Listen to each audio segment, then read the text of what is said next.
sides of a story. Always need to hear both sides of the story. Both sides of the story.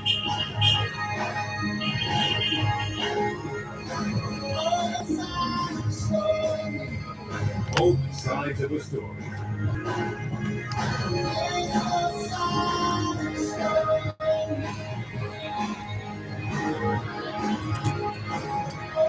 Let's go, studio. Knowledge is power. Classes in section hour 106. Two roads diverged in a yellow wood, and sorry I could not travel both and be one traveler. Long I stood and looked down one as far as I could to where it bent in the undergrowth, then took the other as just as fair, and having perhaps the better claim because it was grassy and wanted weir, though as for that, the passing there had warned them really about the same. And both that morning equally lay in leaves no step had trodden black. Oh, I kept the first for another day, yet knowing how way leads on to way, I doubted if I should ever come back. I shall be telling this with a sigh. Somewhere, ages and ages hence, two roads diverged in a wood, and I took the one less traveled by, and that has made all the difference.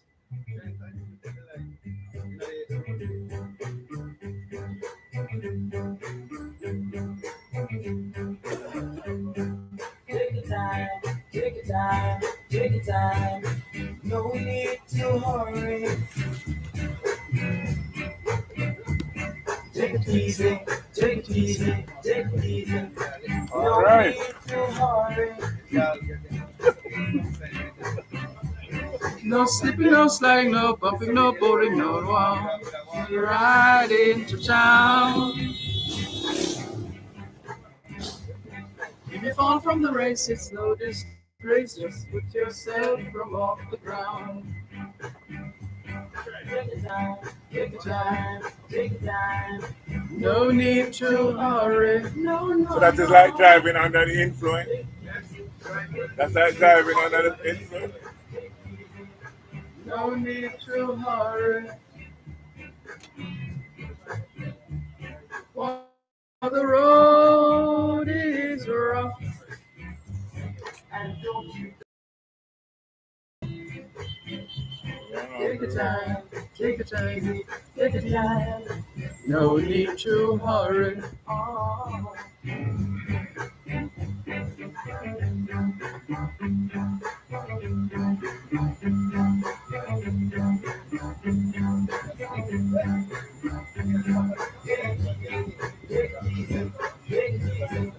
No need to hurry.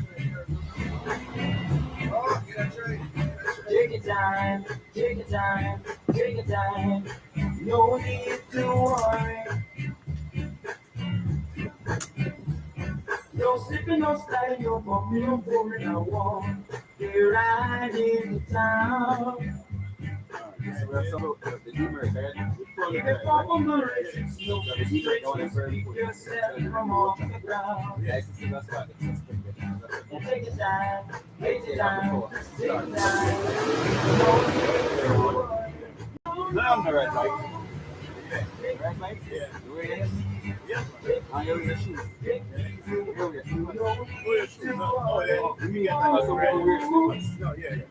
That means this is your own. And all the time. Okay. For the road is rough, and don't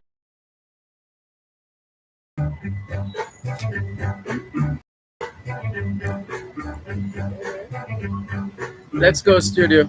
take your time.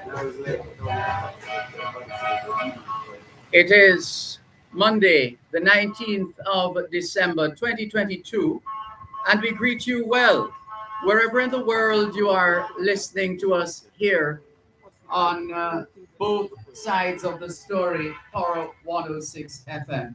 We don't ever take your listenership for granted because we know you have choices. And that's why we never ever forget to remember to say thanks for choosing to listen to both sides of the story, Monday to Friday, 2 to 5, right here on Power 106 FM. The mission continues to educate, empower, For the road is rough, and don't you ever get stuck. Take your time, take it easy, take your time. No need to hurry. Oh. This afternoon, we come to you live from the Ministry of Transport and Mining, more precisely, the Road Safety Unit of the Ministry, located here at 145 Maxfield Avenue, Western 10. Also, and the Island Traffic Authority as well. This is the head office of the Island Traffic Authority. We just stepped outside the gates of the road safety unit and taking a look at the traffic flowing fairly freely, except for some level of congestion at the top of Maxfield Avenue where we are right now. But the traffic is flowing. And it's just a reminder for those who are wondering what's happening. It's another reminder for us to go the extra mile, to do what perhaps some of us have never done before, but that extra effort to take it easy on the road. We all have families. They're expecting us to come home at some point, and we don't want to disappoint. But there's no need to hurry. There's no need to rush. There is no need. I know we have a thing in Jamaica called Jamaica time, which is any time, quite frankly. But the fact of the matter is, it is better, although we don't support tardiness, but it is better to be late than to be referred to as the late. Better to be late than to be referred to as the late. So we want to set the stage this afternoon for some soul searching for every single road user tuned in to both sides of the story here on Power 106 FM. There's a sign, a bumper sticker that we see from time to time on vehicles. For example, how is my driving? Drivers need to ask passengers, but maybe that might not be such a good idea, because maybe they would want a different kind of driving. But this afternoon's program is a special, very special edition. We're trying to continue the mission of saving lives and hoping that continues. There's a gentleman who's passing me right now. Who's selling donuts. But he wouldn't know this. But I remember him from the days when we used to take the number 35 bus running up Red Hills Road to go to Calabar. And guess one of the things he used to say. No schoolers. I bet you don't remember that.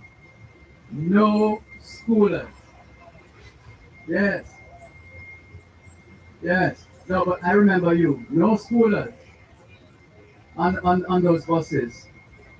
But yeah, the 250,000 buses.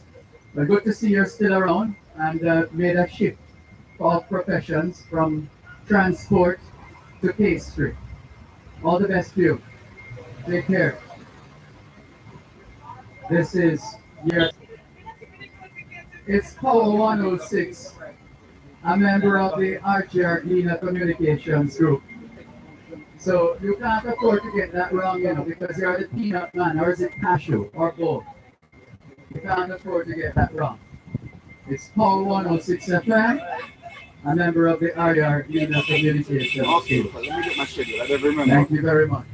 You can't All have right, one there schedule. are slightly overcast conditions right now here in Halfway Tree Square, and I'm just looking around to see those clouds around, so we might get a little sprinkling this afternoon here. Who are the people who are breaking the rules on the road? I always like to see them. It does make a difference. So I drove, I wasn't too far behind this vehicle where the motorist was doing some reckless maneuvering. And as I got closer to the vehicle, you know what was on the back of it? And that summed it up? Unruly. That was the word. It was pasted onto the back of that vehicle, unruly. And I said, oh, in name and nature. We have to do better than that. Really no. We have to do better than that. Let's take a break and come back. Name and nature there. Unruly.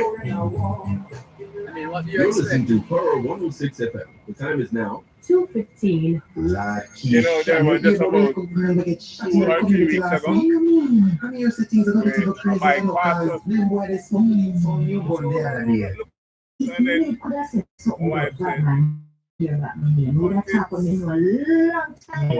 the foolishness always come back to hurt the innocent people in the community. But you know, say, them have one program that actually give information to the police. you You know, know, customs jam up with crime stop and start one. Tell us, so people can give tips and nobody not know say them. Them have give I look money like if the somebody reward turn to out never arrest see. and then can find the gun then. Why, I honestly, saw one this morning and he was things can't continue. You ready to tell about them when you know? You're right. drive out the motorbike. the Jamaica Customs Agency And wants he made you the first turn, leaving the premises. Turn right. It's him missing, almost going head. You can see I will. I work from home. I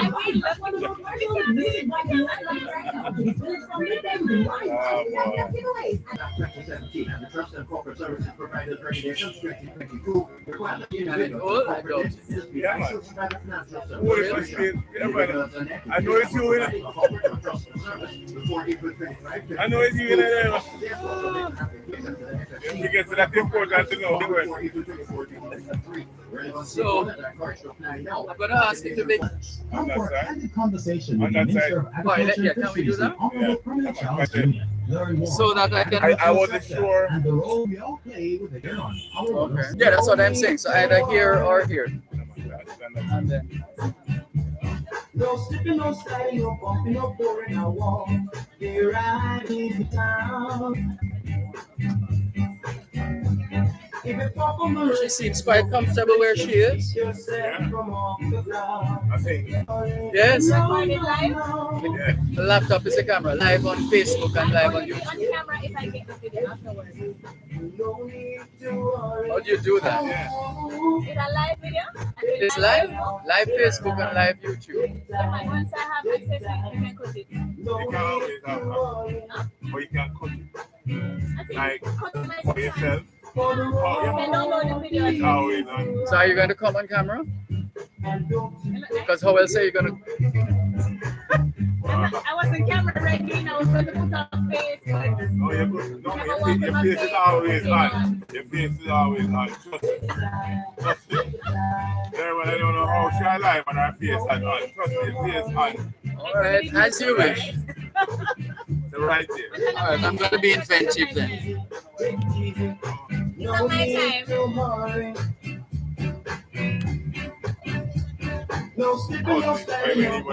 Either way, you're still there. Let's go, studio. No, but my time is Being with us here on your program, both sides of the story, Power 106 FM, still streaming live on the Cleaners website, go-jamaica.com, live on your smart devices all over the world. And we are coming to you live from the yard And this is a big yard in Jamaican terms because in this big yard we have National Road Safety Council, Island Traffic Authority, and I know, I know, I know. I'm just making a point to say in this big yard we have we we have the National Road Safety Council. We have the Island Traffic Authority, and we also have ultimately our hosts here today, the Road Safety Unit in the Ministry of Transport and Mining. And we're going to kick things off. The statistics are not, I've never seen ugly figures like this before in a long time. I'm sorry. Is this for real? Maybe I should ask the statistician who's with me now. Kamisha Dixon, she's accident analyst and statistician here at the Road Safety Unit in the Ministry of Transport and Mining. Good afternoon, pleasure having you. Well, uh, I like to choose my words carefully. You know, the pleasure came out too quick. I mean, not you, nothing. It's a pleasure. I'll sit and talk with you any day. But to have to deal with this massive crisis we have in front of us, where recklessness on our roads is concerned, there's nothing pleasure. Share the information with our listeners, please, at home and abroad, as to how we're doing in terms of the number of fatalities on our roads. Okay, so up to this morning, we have 461 persons being killed on the roadway since the start of the year. And when we compare that same period last year, we have 458. I tell a person that last year, 2021, we recorded the highest number of fatalities never recorded in Jamaica. That was 487. Which was 487. And imagine now, up to this morning, we're trending above last year. It's a possibility that we will surpass last year's figure. So, encouraging everyone out there just to be safe on the road out there, use the road safely. Yes. All right. You will have come upon some facts as you go home, a better word again, but some of the areas of concern that you have come across as you go through the statistics. Yes. So the top three categories: one, motorcyclists. Motorcyclists account for the highest number of fatalities. All right, stick up in there. So listeners, if you're a motorcyclist, if you have a family member who's a motorcyclist, if you have a neighbor who is a motorcyclist, if you have a colleague who is a motorcyclist, tell that person he or she is an endangered species. Seriously. Because most of the people who, if you're going to be operating a motorcycle without helmet, without those knee pads and the other, so what is their figure looking like now? And before I even Sure, go ahead. I remember last week Sunday we went to Mountainside, St. Elizabeth, and we were reaching out to some motorcycles within the area. And it so happened that there was a motorcycle that met into a crash, and he was here to share his testimony that he met into a crash at an intersection, and he was saying that he was wearing his helmet, but he was thrown from the bike, and he hit his head, and the helmet split.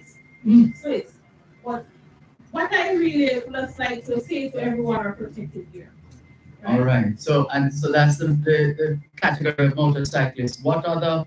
So up to Friday, we know that pedestrian have hit 100 marks. 100 fatalities from pedestrian coming in. And the main cause of that has to do with this pedestrian walking or standing in the roadway. That's the main cause for pedestrian. Well, I see some people sometimes you think they own the roadway. They stand up akimbo and they're chatting and not paying attention to what's happening in the traffic environment. Yes. And third up, we have PMC driver. That's private motor car drivers. Right, that's 83 fatalities. Main factor for that has to do with speeding. So moving on now to top three parishes, I'm able to take out those parishes with the highest number of fatalities. The numbers would be, because St. Catherine is Jamaica's most populous parish. If that could be, Yeah. That could be a factor as well. It's a very Yeah. large parish. St. Andrew as well in second, 66 fatalities. St. James in third, and majority of those persons are pedestrian, PMC driver, and PMC passengers were from St. James. Yes. And what about the age group? What are you seeing in terms of the age group that we're losing most on our roads? The age group are 20 to 24 age group and the 25 to the 29 age group. From both of these age groups, we have 66 persons being killed within these age groups. And these young people, they wonder if they're on motorcycles. Oh no. Not good, because my impression is that a lot of youngsters are seeing motorcyclists operating on our roadways and saying, "Me want one of that."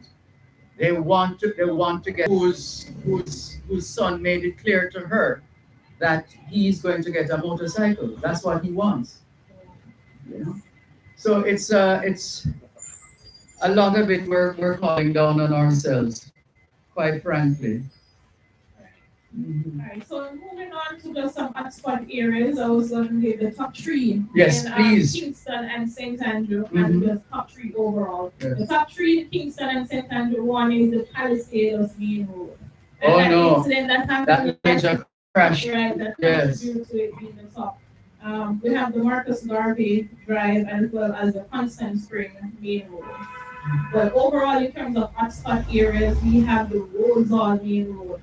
That is located in St. James, as well as the Landover main road and the Nelson Mandela Highway. So those are the areas. So listeners, I'm going to ask you to repeat that information, Kimisha. So listeners, listen up for the hot spots, the areas with frequent crashes and collisions, the hot spots, and obviously contributing to fatalities as well.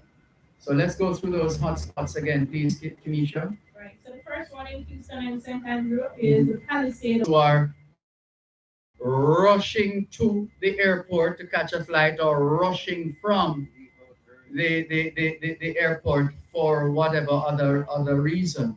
Yes. Yeah, I mean, that's what we need to do. We need to give ourselves time.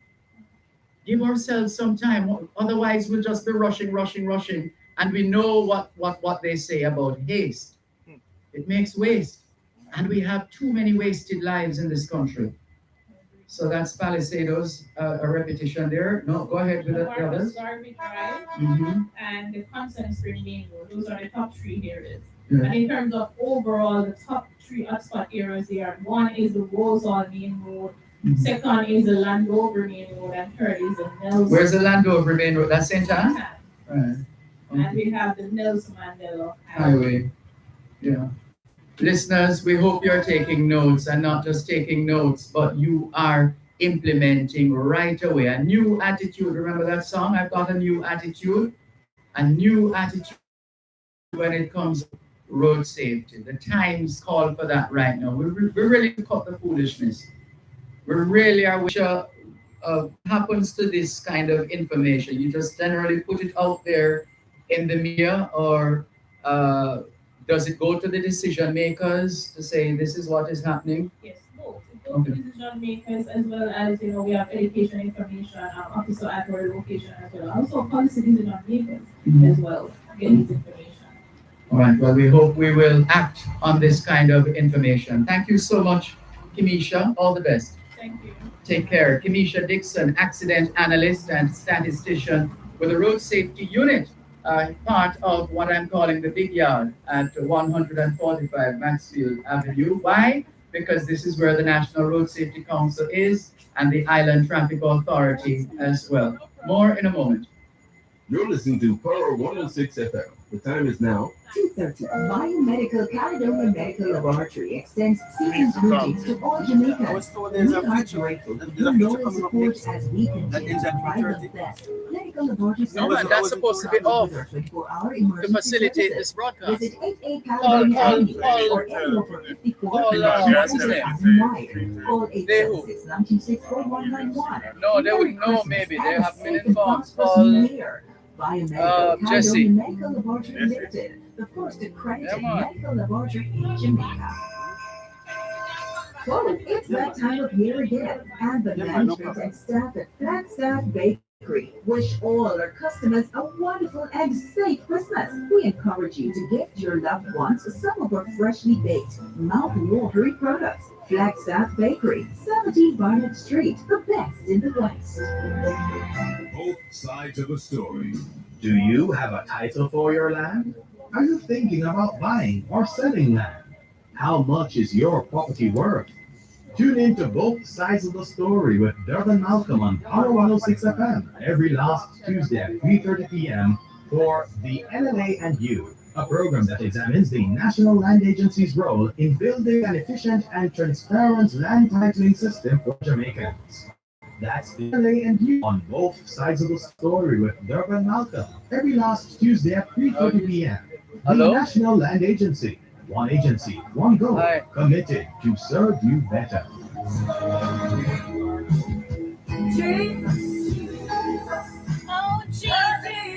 Yeah. It's all lined up here. All the interviews are lined up. Tune in to Power 106 FM for the longest running religious call-in program on Jamaican radio, The Prayer Line. Join Pastor Errol Hay and his team as they offer spiritual guidance and intercession grounded in biblical doctrine. Hear Well, do powerful what you have to lessons do, but from Jamaica and around the world. team is waiting here with the guests. The Prayer Line, a source of support and inspiration in these trying times. That's the Prayer Line on Power 106 FM, Sundays at 6:30 p.m. Join us. It's nice to see a lot of people together. You can always leave them with us. Because we'll go to events and leave some more. Promoting my travel plan. Drink it time, drink it time, drink it time. No need to And we hurry. give some to the police as well. So we can have this for them. Take it easy. No, I'm just saying, please tell us what is happening now. No need to hurry. No slipping, no sliding, no bumping, no boring, no walk. We're riding down.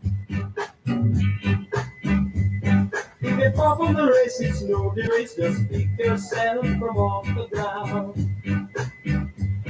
Take the time, take the time, take the time. No need to hurry. No, no, no. Take it easy, take it easy, take it easy, take it easy. Apparently, No need to hurry. For the road is rough. And don't you ever get stuck. Take it time, take it easy, take it time. No need to hurry.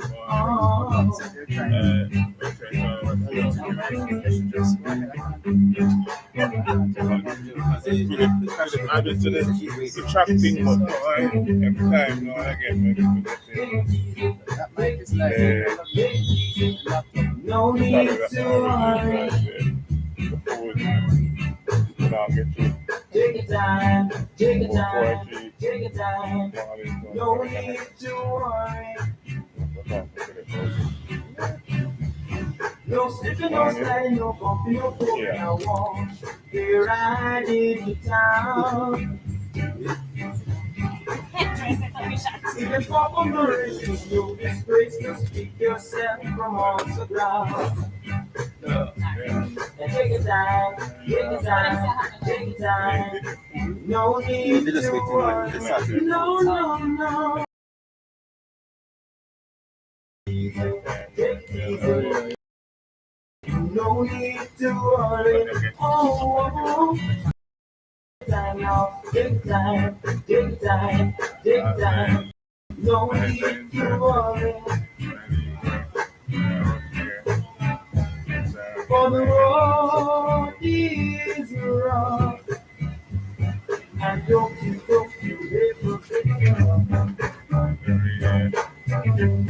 would you believe this? Wow. What's this now? 10 years ago, I was doing the same thing, except that we weren't here. 10 years ago, we were at the transport center. Yeah. I took that picture. Oh, The The transport transport center center doing a road existed. safety broadcast. See there, road safety at Christmas. fitting. 10 years ago. Wow, fitting, well So fitting. was it the transport ministry? If I'm on the race, it's no disgrace. Just pick yourself from off the ground. I'm going on. Take it down, take it Hi, down. Mr. Dorman. I'm live on the air. The unit is different from the road safety. Hello. So the council is also a body of stakeholders. So the prime minister shares that council, Lucian Jones, the vice chairman, I take a part of the road safety unit, and But like it's still a government thing. it's a part of the ministry still. It's a part of the ministry because they're funded by the ministry. Hello. So sometimes people still call us council, but we really do. I always wonder. Yeah. I thought it was just an interchangeable thing. No. So the unit is like a unit under Ministry of Of transport, but now we fall under IT. And we're transforming next year. So we're gonna do a statutory body. IT is gonna be a statutory body like Oh, TA. it's not a No, it's just a unit under the ministry also. So it's moving the road that gives way for it to be a statutory body. So when the road that gets implemented, IT will be Take changed. your time, take your time, take your time. So all of us are reporting to the ministry. We need to go on. Oh, you have the person. I like to Don't tell sleep it in not no to style, no coffee, no every time they cold. remind them like You that. ride into town. If you pop on the race, it's no disgrace. Just pick I have to yourself set now, from relax. off the ground. Take your time, take your time, take your time. Apologize. No need to That solution. No, Okay. no, no. All right, let's go. First is online. Take it easy, take it easy, take it easy. Let's go, studio. No need to worry. Thanks a lot for staying with us here on your program, Both Sides of the Story, Power 106 FM. I'm Dervan Malcolm. We're live at 145 Maxfield Avenue in Kingston 10, St. Andrew, Jamaica. This is the home of the Road Safety Unit, the National Road Safety Council, and the Island Traffic Authority, all falling under the Ministry of Transport and Mining. And we gave you quite a long stretch of Hopeton Lewis a while ago. Take it easy because we wanted to put you in that frame of mind. Whatever you're doing, no need to hurry. Watch the rush. What's the rush? We have gone 461 fatalities. Now, something happened. I'm not sure, and maybe I don't know if any member of the team would want to indulge us in that discussion. The fact of what happened in 2012, the year 2012. In fact, 10 years ago, in the year 2012, Facebook reminded me that I was doing a road safety broadcast at the Halfway Tree Transport Center in Halfway Tree Square 10 years ago. Road safety at Christmas. That was the caption. Halfway Tree Transport Center, Halfway Tree, St. Andrew, Jamaica. 10 years later, we are still here, and we give thanks for that. I mean, still living. But at the same time, 10 years later, we are still trying to play our part and to mobilize this country, this nation, for each of us to play our part to bring road fatalities down. Because we had the lowest in 2012 in the history of Jamaica since the start of record keeping as far as road crashes and collisions are concerned. So I would love for somebody to tell us, or maybe listeners, you can share with us, send us messages, etc. What did we do in 2000, or what did we not do in 2012 when we experienced the lowest number of road fatalities in Jamaica? What did we do or didn't do last year that caused us to record the highest number of fatalities, 187. And instead of now trying to pull back from that, it seems there are those among us who are hell-bent on taking us as close to 487 as possible. For whatever reason, we have to do better than this. And we keep forgetting, we talk about the fatalities, we forget the number of Jamaicans who become persons with disabilities as a result of road crashes and collisions. We neglect to be mindful of the fact that there are patients who have who have been asked to demonstrate a level of patience so that patients from crashes and collisions can be looked after in our hospitals. Billions of dollars. Come on, Jamaicans, this foolishness must stop. We have to stop the foolishness. We're going to speak now with one of the victims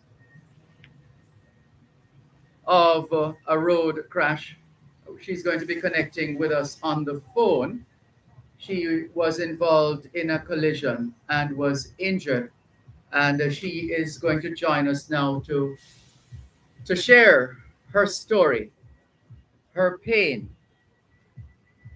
She is Trudy Ann Brooks. Good afternoon, Trudy Ann, and thank you very much. We can't thank you enough for agreeing, for being bold enough to come forward to share your story with a view to contributing to this effort of bringing down the number of road fatalities on our roads.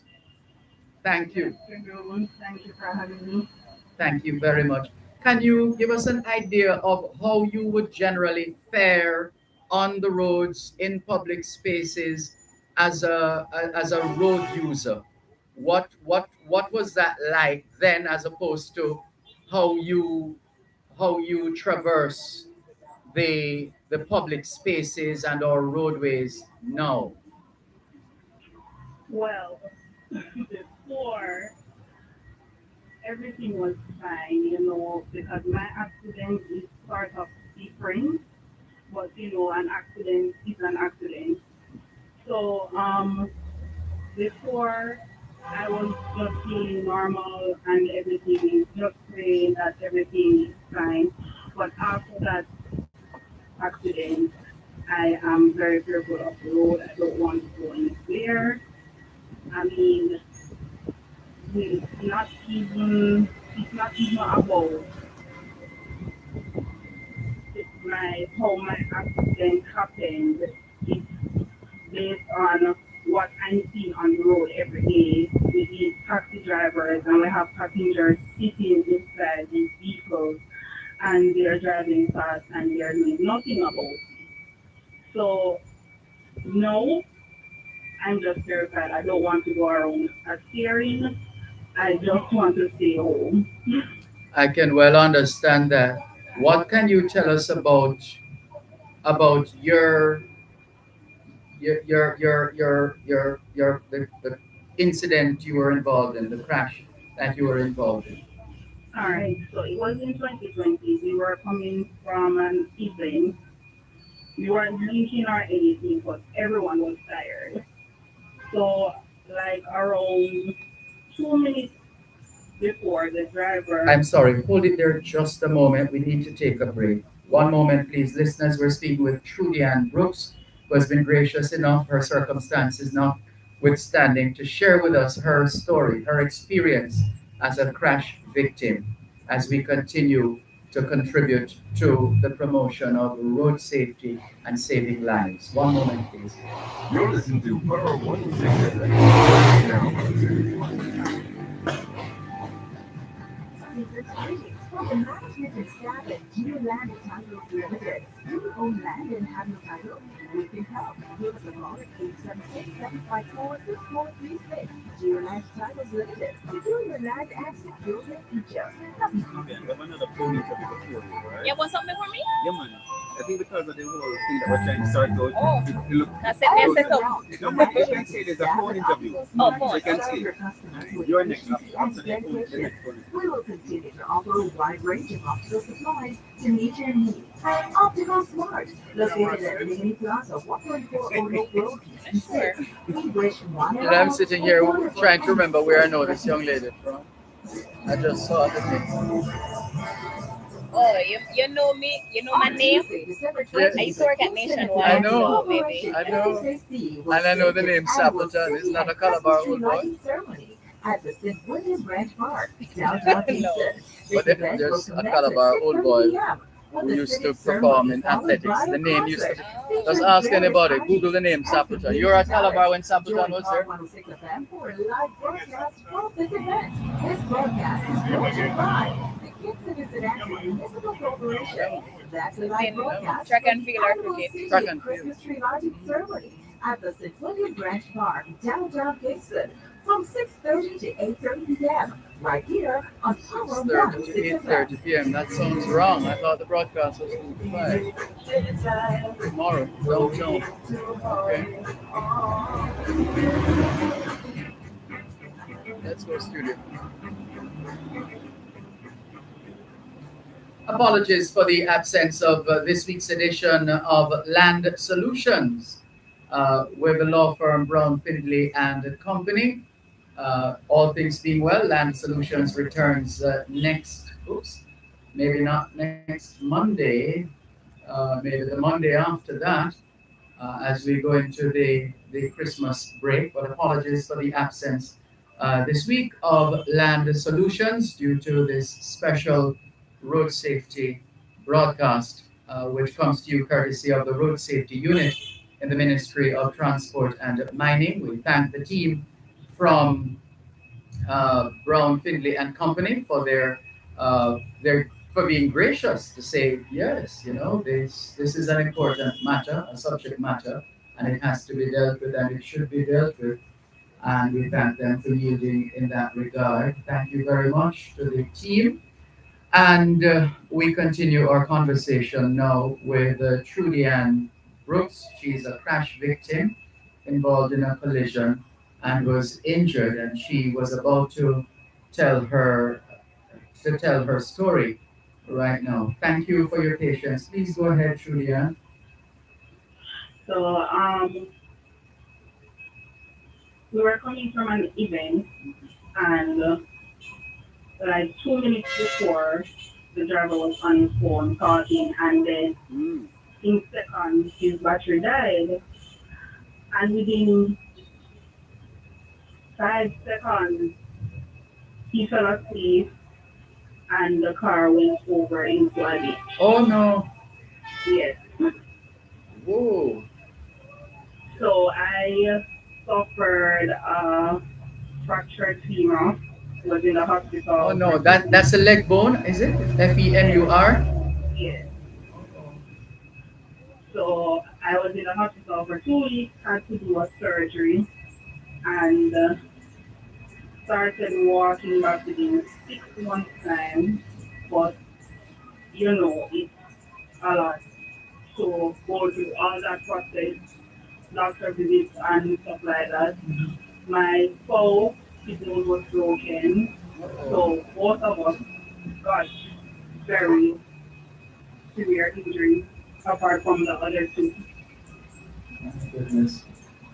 So sorry to hear that. So how has it been for you coming back, so to speak, walking literally and figuratively, walking back from that experience?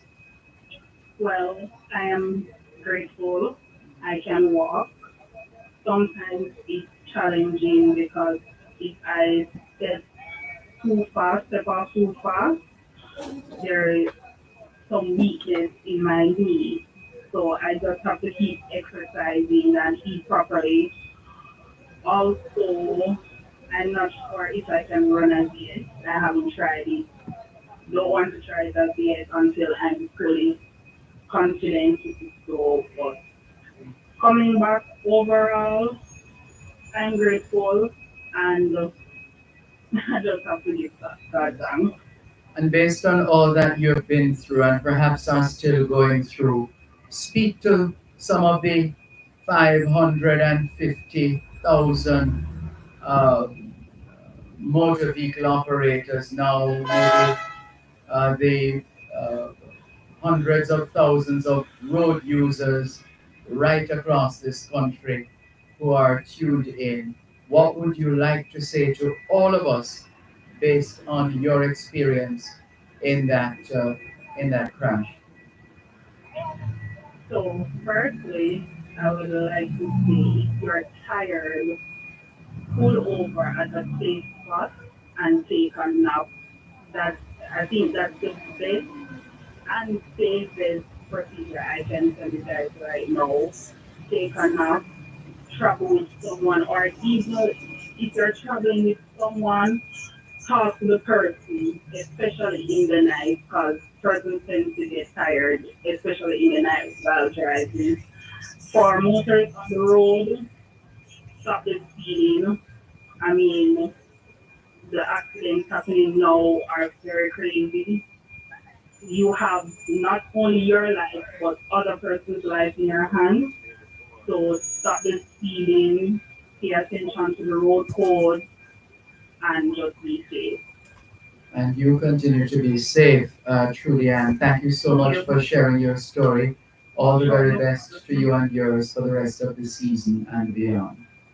Thank you, and the same to you. Thanks a lot. Take care. Trudy Ann Brooks, a crash victim, sharing her story with us here on both sides of the story, Coral 106 FM. It's a special edition as we carry out this road safety broadcast heading into the already quite hectic uh, Christmas season. We're there already, and it's another opportunity for us to remind ourselves, for those of us who are that conscious, and for others of us who take stock of our behavior on our roads. We're going to now go over to Deirdre Hudson Sinclair. She's the director of the Road Safety Unit in the Ministry of Transport and Mining. The unit is right here at 145 Maxfield Avenue in Halfway Tree Square. Hello, Mrs. Hudson Sinclair. How are you? Deirdre, not hearing you. Ah, there you are. Good afternoon, and thank you very much for joining us. Good afternoon to you too. Good. Uh, how does 2022, December 19, 2022, find the Road Safety Unit in the Ministry of Transport and Mining?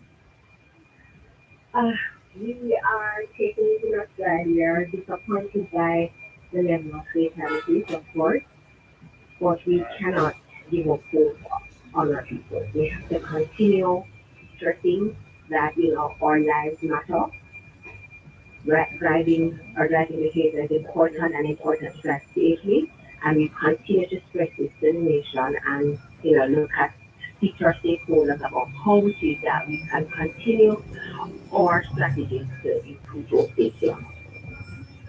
And is there a particular strategy that you'd like to share with us for whether in terms of a theme, a general push, especially at this time of year, as far as the National Road Safety and as far as the Road Safety Unit is concerned? We ask all of Jamaica to choose life. We ask that our people be cognizant of the fact that we all matter. How we drive is important. Every road user, how we walk is important because we recognize the fact that when we are out on the road, we are action lead to certain results, and that may become that area and see that may be injury. So we want to ask persons to choose life, look around them, be careful of those who are around you. So you want to drive carefully, you're going to cut your speed, you're going to wear bright clothing, especially if you're walking with your children. Have them walk on the extreme left side, on the inside. Don't have them exposed to the traffic. we're asking our mothers or fathers or guardians to ensure that one, if you have a toddler under the age of 4, have them in your car seat. If you have an infant, please have a carrier. And when you're traveling with the child, what you see, it's important that we preserve family. And I was going to ask if you plan to turn up at the parties as well this year. I know from time to time, or more often than not, the road safety unit sets up some kind of a scenario with a couple of props on location, just to remind those of us who are going to party. the dangers of drinking. Well, yes, we do set, we try to go to some parties in terms of, just be having leaflets and to advise the public about designated drivers and having a designated driver to drive you home and that important issue. We also want to advise persons, especially in the rural areas, because we know that one, we have a lot of motorcycles in those areas to wear helmets and for passengers to wear helmets, as well as the issue of drunk driving on a whole that is not important, not even a beer. We're asking for if you're going to drink, have your designated driver, have a taxi ready. So yes, we'll be there at certain events, and we hope to continue this. And apart from that, we have been going on social media on our feed at Rotation Unit JA on Twitter, Instagram, so speak to our audience at that level, about the importance of the party season, about where people, all of those issues are all highlighted and covered on social media, as well as wrapping up our efforts on traditional media for TV. So we continue in that way. Yes. I'm curious, I don't know the extent to which this has been examined, examining two critical years. 2012, when we celebrated Jamaica 50, and 2021, in the middle of COVID 19. In 2012, the road fatality figure was 200 and little bit. 260.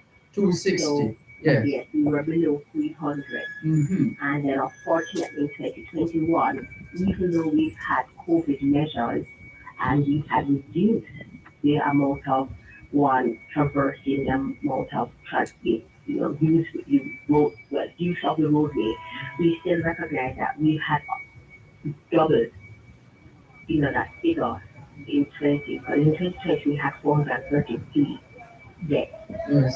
And then, we recognize that there was a double, even though we had thought that we actually recognize that we had more instances within curfew hours, we had instances of fatalities, and including, a multiple on one weekend we had lost persons.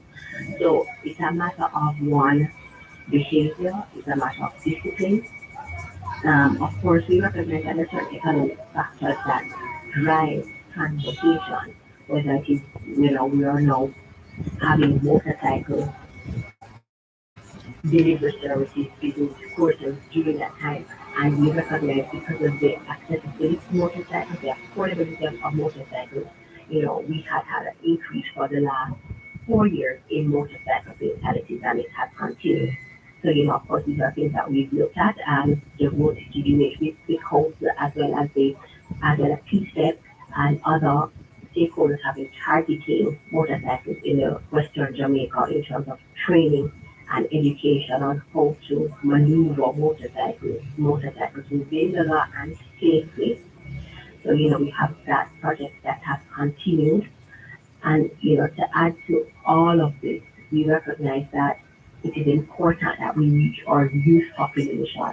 So that means persons who are coming up to become drivers, and there have been various efforts by stakeholders in private sector as well as the public sector and NGOs to develop defensive driving curriculums for secondary institutions for young people who would come in looking to get their learner permit to drive. So we wanted to not only give them the rules, the laws of the road, but also to entrench in them the importance of driving safely, driving defensively. Yes. And I'm still curious. I'm going to keep searching to find out what did we do or did not do in 2012. Because I think there are a lot of lessons to be learned there. I don't know if people just decided they wanted to live to see Jamaica 50. I don't know. I'm just saying that was the year when Jamaica turned 50. So that's something we could perhaps talk about another time. But thank you very much for the work that you and your team in the Road Safety Unit continue to do, Adrian Hudson Sinclair, and we continue to hope for a safe season. And not just hope, but to work towards that. Thanks a lot.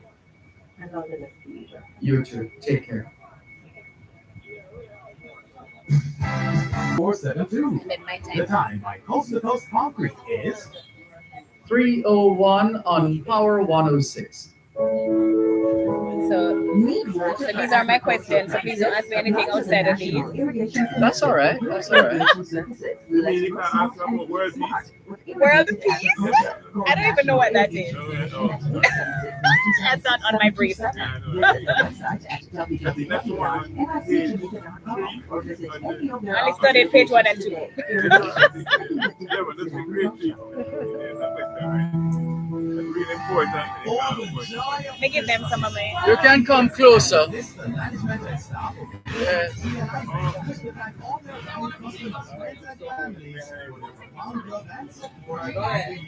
want a picture of it too? Sure.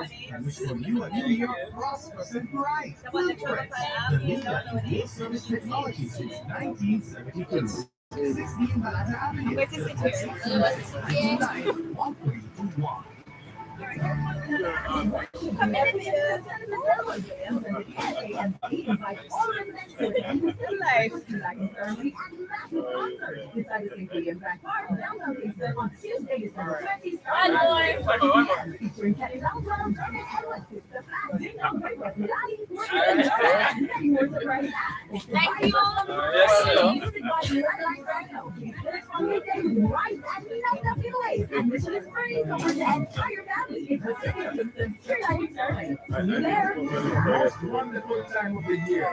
Guess who's up next? Enjoy a 30% discount in our 6-month plan and receive the gift of Jamaica's most authentic television and radio. Comfort is important. Log into OneSpotMedia.com.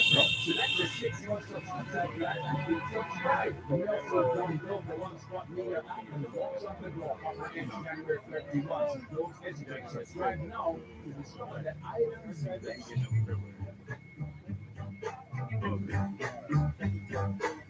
Let's go. Apologies for the absence of this week's edition of Land Solutions. All things being well, Land Solutions returns at the next available Monday, which is not next Monday, but the Monday after that.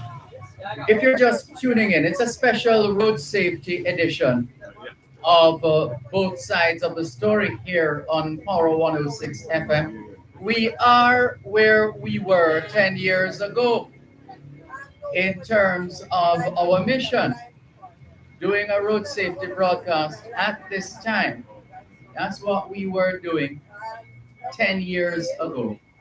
And we're still on the job in that regard because we know how important this kind of advocacy is, and this kind of general appreciation for the impact of road fatalities on our people. Right now, we're going to learn more about the work of the Transport Authority. They play a key part in the management of public transportation in Jamaica. Mrs. Stevian Simmons Sappleton joins us now. She's Communications Officer with the Transport Authority. Good afternoon to you, Mrs. Simmons Sappleton. How are you? Good afternoon. Thanks for having me. I'm doing well. Wonderful. Pleasure to have you on board here on both sides of the story, Power 106 FM. Can you summarize for us the essence of the work of the Transport Authority. What is the nature and extent of the work that is done by the Transport Authority? Okay, so the Transport Authority is the state agency that's responsible for licensing and regulating public passenger vehicles as well as vehicles that transport goods. Now, as a part of our mandate, we're mandated by the Transport Authority Act, and we monitor and ensure that vehicles that transport passengers as well as goods, they are operating in a way that is people-centered, people-friendly, safe, orderly, and reliable for us to have a safe and reliable public transportation system. The Transport Authority issues several licenses and or route inspectors. Those people you see wearing the white top and the gray bottom, they work with our stakeholders to ensure that they adhere to the conditions of their license. We also train our PPP operators, so we now have a training online, which is fun, easy, and confident for them. So that's part of what we do at the Transport Authority. No, I tried to find an app which you would be familiar with. I don't know what I did with the app, but I'm sure I downloaded it at some stage. There are so many apps here, I can't search for it now. But there is what is called the Travel Pal app, which was developed by the Transport Authority. I'm not sure how many Jamaicans are aware of this app, so we're going to find out more about it uh, from you, Stevian. Thank you so much for that question. So, commuters are a very important stakeholders of the Transport Authority. We value them very much, and that is why we have developed the Travel Pal app. And you would have been very good or very wise to download the app because the Travel Pal app helps you to ensure that the vehicle that you take, that's a public passenger vehicle, is a licensed vehicle with the Transport Authority. And with the Travel Pal app, you can enter the license plate of the vehicle, and you will see that that vehicle is either licensed or not. Also, the Travel Pal app, you may remember there were some incidents of people being abducted, especially young women. And a lot of persons were blaming the public, blaming taxi operators. So what the authority did was to develop the Travel Pal app. Now, also with the Travel Pal app, we can uh, create details about the trip, and that is recorded in real time. Right. So there's also an SOS button that you can press, and whoever you have designated as your emergency contact, that person will immediately be alerted that you are in danger in case of an This emergency. is really sophisticated. Yes, it's a very game-changing technology, and we're working to make it better. And it doesn't matter if I have an Android phone as opposed to an iPhone. It doesn't matter if you have an Android or an iPhone because the app is available free of charge in the Google Play Store as well as the App Store, and it's very easy to use. Yeah. In fact, listeners, well, I think pretty much App Store and of course the Google Play Store. But can you tell us now about the how, because I find with these apps they're always updated. Yes, and we do update the travel Pal app. As I was saying a while ago, we're trying to improve it. So one of the things we're doing to improve it is to that SOS button I mentioned earlier. We're trying to ensure that that button goes whenever it's pressed by the passenger or the commuter. Whenever the person presses it, it goes straight to the police's emergency contact. So we're collaborating with them to ensure that that is possible. Because if somebody's taking a public passenger vehicle and they encounter an emergency, what happens now with the Travel Pal app? They press the button and it alerts their emergency contact who they designated earlier. For example, a mother, a sister, a friend. But we want to make it better, so we want it to go straight to the police. When it goes straight to the police, then the police can act on it and if you're in danger. That's Yes. very useful. So that's what we're working on. Very good. And what has the take up been? To what extent have you been able to check the data to see are people in fact using this app? If not, we want to play our part to sensitize them even more to use the app. Well, we are promoting the app as much as we can because it's very important, especially we're trying to promote it among students, among university students, among just general members of the public because it's a very important app. It's not just for commuters, but for public passenger operators. Sometimes they end up getting the blame when it is the illegal operators who sometimes engage in nefarious activities. So with the TravelPal app, the taxi operator, who is a licensed operator with the Transport Authority, can assure their commuters, their passengers that they're licensed and safe. So we are trying to promote the app as much as possible among all our stakeholders. Right. So I'm looking at a card right now. Transport Authority, Travel Pal Jamaica. You are never alone, and there are uh, a couple of what do you call these QR things? The codes. QR codes Right. that you And can for scan. persons who may be close by the area and want to stop by, we do have the stickers handing out today because as I said, we're trying our best to promote it. Absolutely. So, listeners, if you haven't downloaded the Travel Pal app yet, now would be a good time, especially in this busy season. And there are people who would like to take what they didn't provide, if you get the gist of what I'm saying.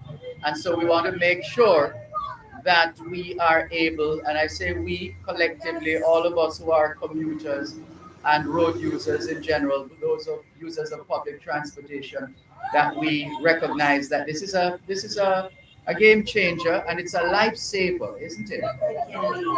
Mm. Absolutely. Right.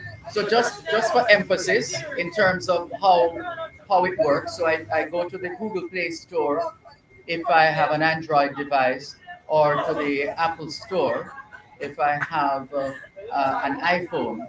Right. And you will type in TravelPal app and it comes up. You download it, you enter your details to register yourself as a user of the app. And then you use it.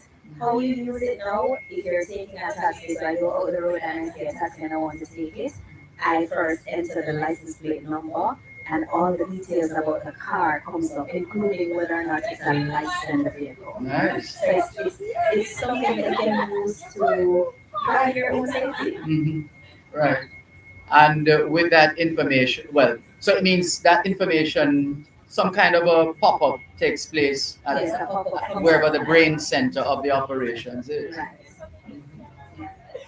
And the point you want to get to know, and do you know how soon you'll get there? When I tap on that button on from my app in the event of an emergency, for it to automatically notify a member of the security apparatus of Jamaica. That's where we're looking to go now. By which school is that, by the way? Which institution is that? Or is the family? Hmm? Or the family. Okay. Which family from where? The Osborns from Linstead. That's from Rose Hall, Linstead. That's at the same place. There's a 4-H facility there. 4 blocks from the 4-H building. I see. The Osborns. That sounds like a TV show, like the Mitchells, right? Keep it up. Your show is coming next. Take care. Right. So Stevie and Simmons Sapleton. For those of us who are road users, who are public transport users, who want to get in touch, just share with us. Is it just straight through the app, or you have the general channels that people can use to get in touch with the Transport Authority? Yes. Sorry. Yes, we do have the general contact. To be honest, I can't recall the number right offhand. But Well, I was speaking generally, whether you're naturally, I think you would be on social media. yes, we are on social media. We're on Instagram and Facebook. Just like the Transport Authority GA, you'll be able to find us. But please download the TravelPal app and use it. It is a game changer. Well said. Thank you very much, and please get back in touch with us when the app now has the capacity to send out notifications by pressing that button. We can't wait for that part. Absolutely. Something that we're actively working on. That sounds good. Thank you very much. Take care. Stevie Ann Simmons Sapleton, Communications Officer with the Transport Authority, talking with us about the Travel Pal Jamaica app. We're at 145 Maxfield Avenue, near to the Halfway Tree Police Station, near to the Halfway Tree Courthouse, across the road from Minister of Transport and Works, although this is all a part of Ministry of Transport and Works where we are. And you can come over, we give you one of these cards and you can scan the QR code, and there you will have the Travel Pal app just like that. More in a moment. You're listening to Power 106 FM. The time is now 3:16 on Power 106. While you're still on camera, be careful what you say. I know what me say, what me do.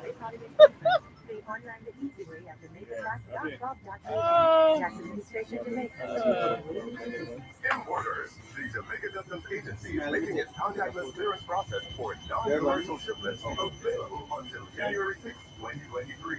This will enable you to clear your cargo without having to visit the warehouse to do a physical inspection. Here are your options. You may request contactless clearance through your freight forwarder. Your freight forwarder may offer contactless clearance to you. Your agent will indicate if you've been selected under the contactless clearance process. All right, so let me give you some of these. As I gave some of our customers inside. What is causing that sound? Jamaica Customs, giving our customers You know? Or is something outside? Peanut. Peanut man?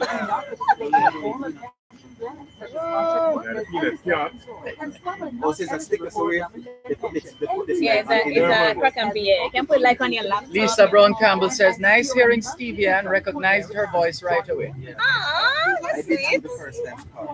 Really? Yeah, really. You actually know me? Because I listen, that's what I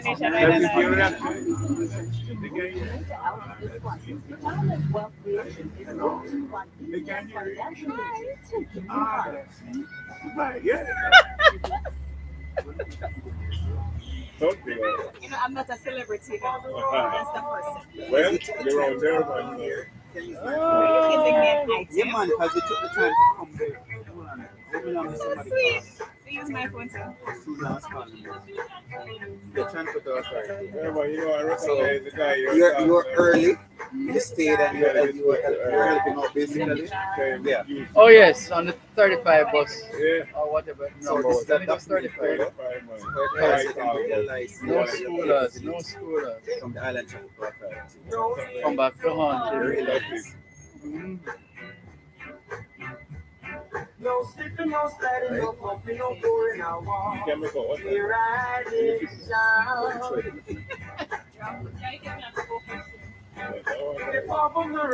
Let's go, studio.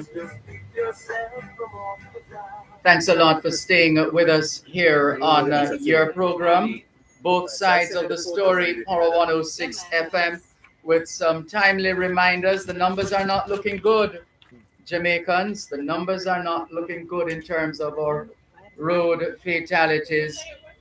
Last year was a record 487. And this year, as at the 18th, is it the 18th or 19th? As at the 18th of December, we have lost 461 people on our roads. 461. We have to do better than this. We need to speak with Nicholas Taylor, Island Coordinator, Government Motor Vehicle Inspection Services with the Island Traffic Authority, and he's going to be joining us in just a moment. And Lisa Brown Campbell says, LOL, yes, she's a celebrity in reference to Stevie Ann. That app sounds like a game changer indeed. Best of luck with the launch, she says. Good. So joining us now as we continue on this mission of road safety, we're going to be speaking with Nicholas, almost spelling like Santa Claus, St. Nick, Nicholas Taylor, Island Coordinator, for government motor vehicle inspection services with the Island Traffic Authority, the ITA. Mr. Taylor, how are you, sir? I'm okay. Wonderful. Good to talk with you. Can you explain to our listeners the nature and extent? I mean, why is it significant to be looking at government motor vehicle inspection services? Well, it's important to know the ITA took it over February of this year. Oh, Yes. Remember we spoke about it. on one of those broadcasts on Yeah, the road. okay, Yes, well, yes. what we're doing is trying to make sure that the government is up to scratch. All the vehicles for the government are roadworthy. You know, that makes sense because that is, I keep saying there is only one way to lead, and that is by example. And the state has no choice but to lead by example. It makes Yes, sense. that's what we're doing. Right. So give us the mechanics now, pun intended.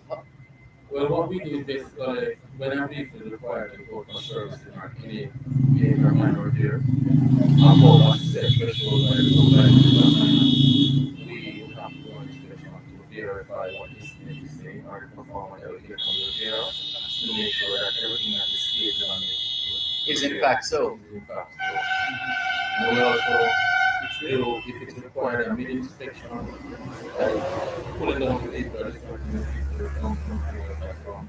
They'll also call us. Once it go over, just put them, we will go back and reset it. When the job is also completed, we verify that the job was done up to standard and authorize it. How does Jamaica benefit from the work of the Island Traffic Authority as far as government motor vehicle inspection services are concerned? Well, what we so far, since we have taken over, we have saved the government some money.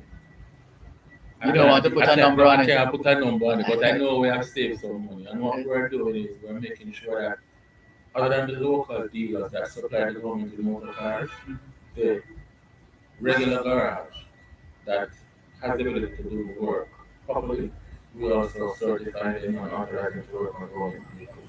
So not really anybody can come and say, oh, I'm going to work on a government vehicle. Oh. There is a process that you have to go through, and we take that very serious in terms of going to the location and inspecting it, make sure that they're up to scratch. And we go through every invoice that might be covered. If you're charging for a service, you're charging X amount, and we know that it's not available for why we don't ask you why didn't you give it for why. Yeah, so you have to be on top of your game. Yes. In some way, I Yes. try to be. And this is right across the country, not just in the corporate area. I just said island wide. As Mr. Dervan said, island wide coordinating. So I have to oversee all the operations island wide from all the organizations. So that I have one government base, private base, people, government sector people, once it's owned or operated by the government. Yes. Except JUTs and the police people, so people always wondering if we do that. I was, that. yes. No, we don't do that yet, but all the other people. And of all the areas that the government motor vehicle inspection services covers, which is in greatest demand? In which area, which aspect of the operations takes up most of your time? Well, the invoices. Because those, as you say, you go through with a fine we tooth. have to make sure that the labor rates are correct and the parts. But you know, I'm happy you mentioned that. Sorry to cut you. Labor rates. I mean, just in general, because it's a question I've been asking for years on radio. Why are we not standardizing labor costs and all these things, as opposed to a man just say, "Give me a money, man. Are you all right?" Well, that's what we're working on. Okay. We're working on that internally because you have the dealers that have a certain amount of data. Mm-hmm. And then you have like somebody, a person operating a garage, but he doesn't have this amount of dealer, and he wants to charge him the dealer and tell him that can work. That's right. Yeah, so we're working on a process internally to try and standardize it, and hopefully that we can make it for the necessary persons to make it out. Lead up to the long-term effort of it. I don't know the garage, even for the standard of the road, or that would be the only charging with this facilities, whether material or materials. is something that we're working internally. Okay, that is encouraging news. And of course, a lot depends on the individual drivers of these vehicles. Yes. Doesn't it? So we also, that's one of the services that we also do. We conduct for new government drivers and existing government drivers, we conduct assessments for them. Yes, we do. Irrespective of for how many years they've been driving and all the other. We have to conduct assessment of them. So if they don't come up to scratch, we have to give them the necessary training or recommend the necessary training for them to get and have them come back for the test. And generally speaking, how compliant have you found all the stakeholders to be? They're very compliant, you know. Very compliant. Because working with Mr. here, He's a hard taskmaster. He's a very hard taskmaster. So you have to be on top of your game. Yeah, Right. so you have to let the person know that if you're not compliant, you have to become compliant in a specific time frame. Yes. So that's how we do. Even the garages and assessing the garages and even working on the vehicle to give them a time frame to become compliant. Yeah. Yeah, that's good. And so in this, I don't know. There's a tendency for some of us to believe that because it's government owned, it's our own. So I don't know in terms of that kind of mentality, especially when they see the plates. It's what, orange. Yeah. Those orange plates. Yes, they're not government. Just a little scratch. Government can fix that. You don't play that, do you? No. Everything has to be reported because if we inspect a vehicle, say a vehicle coming for service and we inspect it and then we approve work and everything and then we go back to the inspection and there's a scratch or there's a kind of like or something. The ministry do get it back and maybe 2 months later it comes with their data or something and they call it and they pull back onto the report and look at the report. That day wasn't there, so how is the present? And then what we would do in another type of vehicle is and extend the damage. We can also recover the accident data. Right, there's that technology. When and where the accident happened. So those who work in this area in terms of having to use government vehicles, they need to just speak the truth because one way or another, you're going to find out. Yeah. Bring on more of this technology. Yeah, man, we're trying to bring out technology. Yeah. And the act will soon be rolling out until February 1st. So with the act, we will be bringing it in stages and we'll be rolling out technology because we also will be able to have decibel levels that will be able to measure. Yes, the decibel meters, all those low exhausts and low vehicles on the road, we'll be able to enforce decibel level on the vehicle. When you come to the depot or when you go for checks, so if your vehicle exceeds the required decibel level, you can remove the license plate and do check. And this is all a part of the new road traffic act as well. Yeah. Okay. Very good. We could talk with you all afternoon. Yeah, man. We like what we're hearing, and we are happy to be able to share the information with our listeners at home and abroad. In the meantime, we take this opportunity to wish you and yours all the very best for the season and beyond. Same here. Take care. That's Nicholas Taylor, Island Coordinator, Government Motor Vehicle Inspection Services with the Island Traffic Authority. And we thank him for adding value to this afternoon's special edition of Both Sides of the Story, broadcasting live from the Road Safety Unit on the same grounds of the Island Traffic Authority and the National Road Safety Council. There's more after the break. Help us protect Jamaica's borders. Tell us about any illegal guns coming through unrestricted areas. Call Christ at 311. Well, did you say 345? I didn't understand it. 330. Supreme Real Estate, licensed real estate dealers, the experts in residential, commercial, industrial, hotels, and villa sales, rentals, and leases. Supreme Real Estate, Main Street, So Salem, the next Maryland, person Main is Street, here. Ave. Call us That's at right. 697 The next person is here. He Oh, told us okay. that he was on Balmora in time. So I looked at the road You know, and said, Jamaica, well, when they say they're somewhere, they're not telling the truth. Yeah, that's I don't know if that's a Jamaican thing, but that happens. yeah, because I actually asked him where Yeah, you say exactly. he was at Balmora coming over on Maxfield. Yeah. So he was Okay, So okay. it's because I know them. They look like weird. I don't like waiting on people.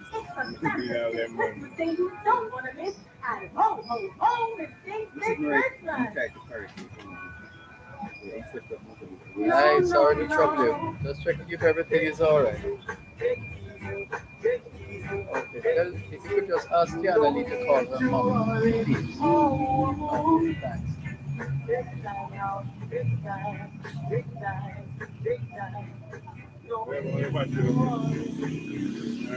For this?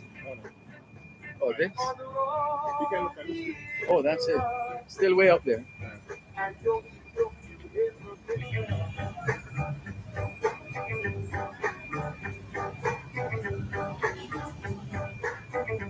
So that's the motor vehicle inspector who's coming? Yes. Okay.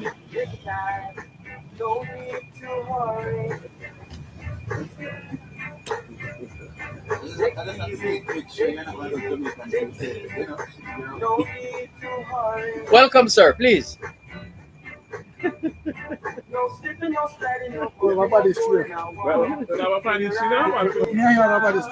Really? That's a breaking story. Tell me. Hey, good evening, gentlemen. Thank you for joining us. Yeah, that's enough time to take your breath. Yes.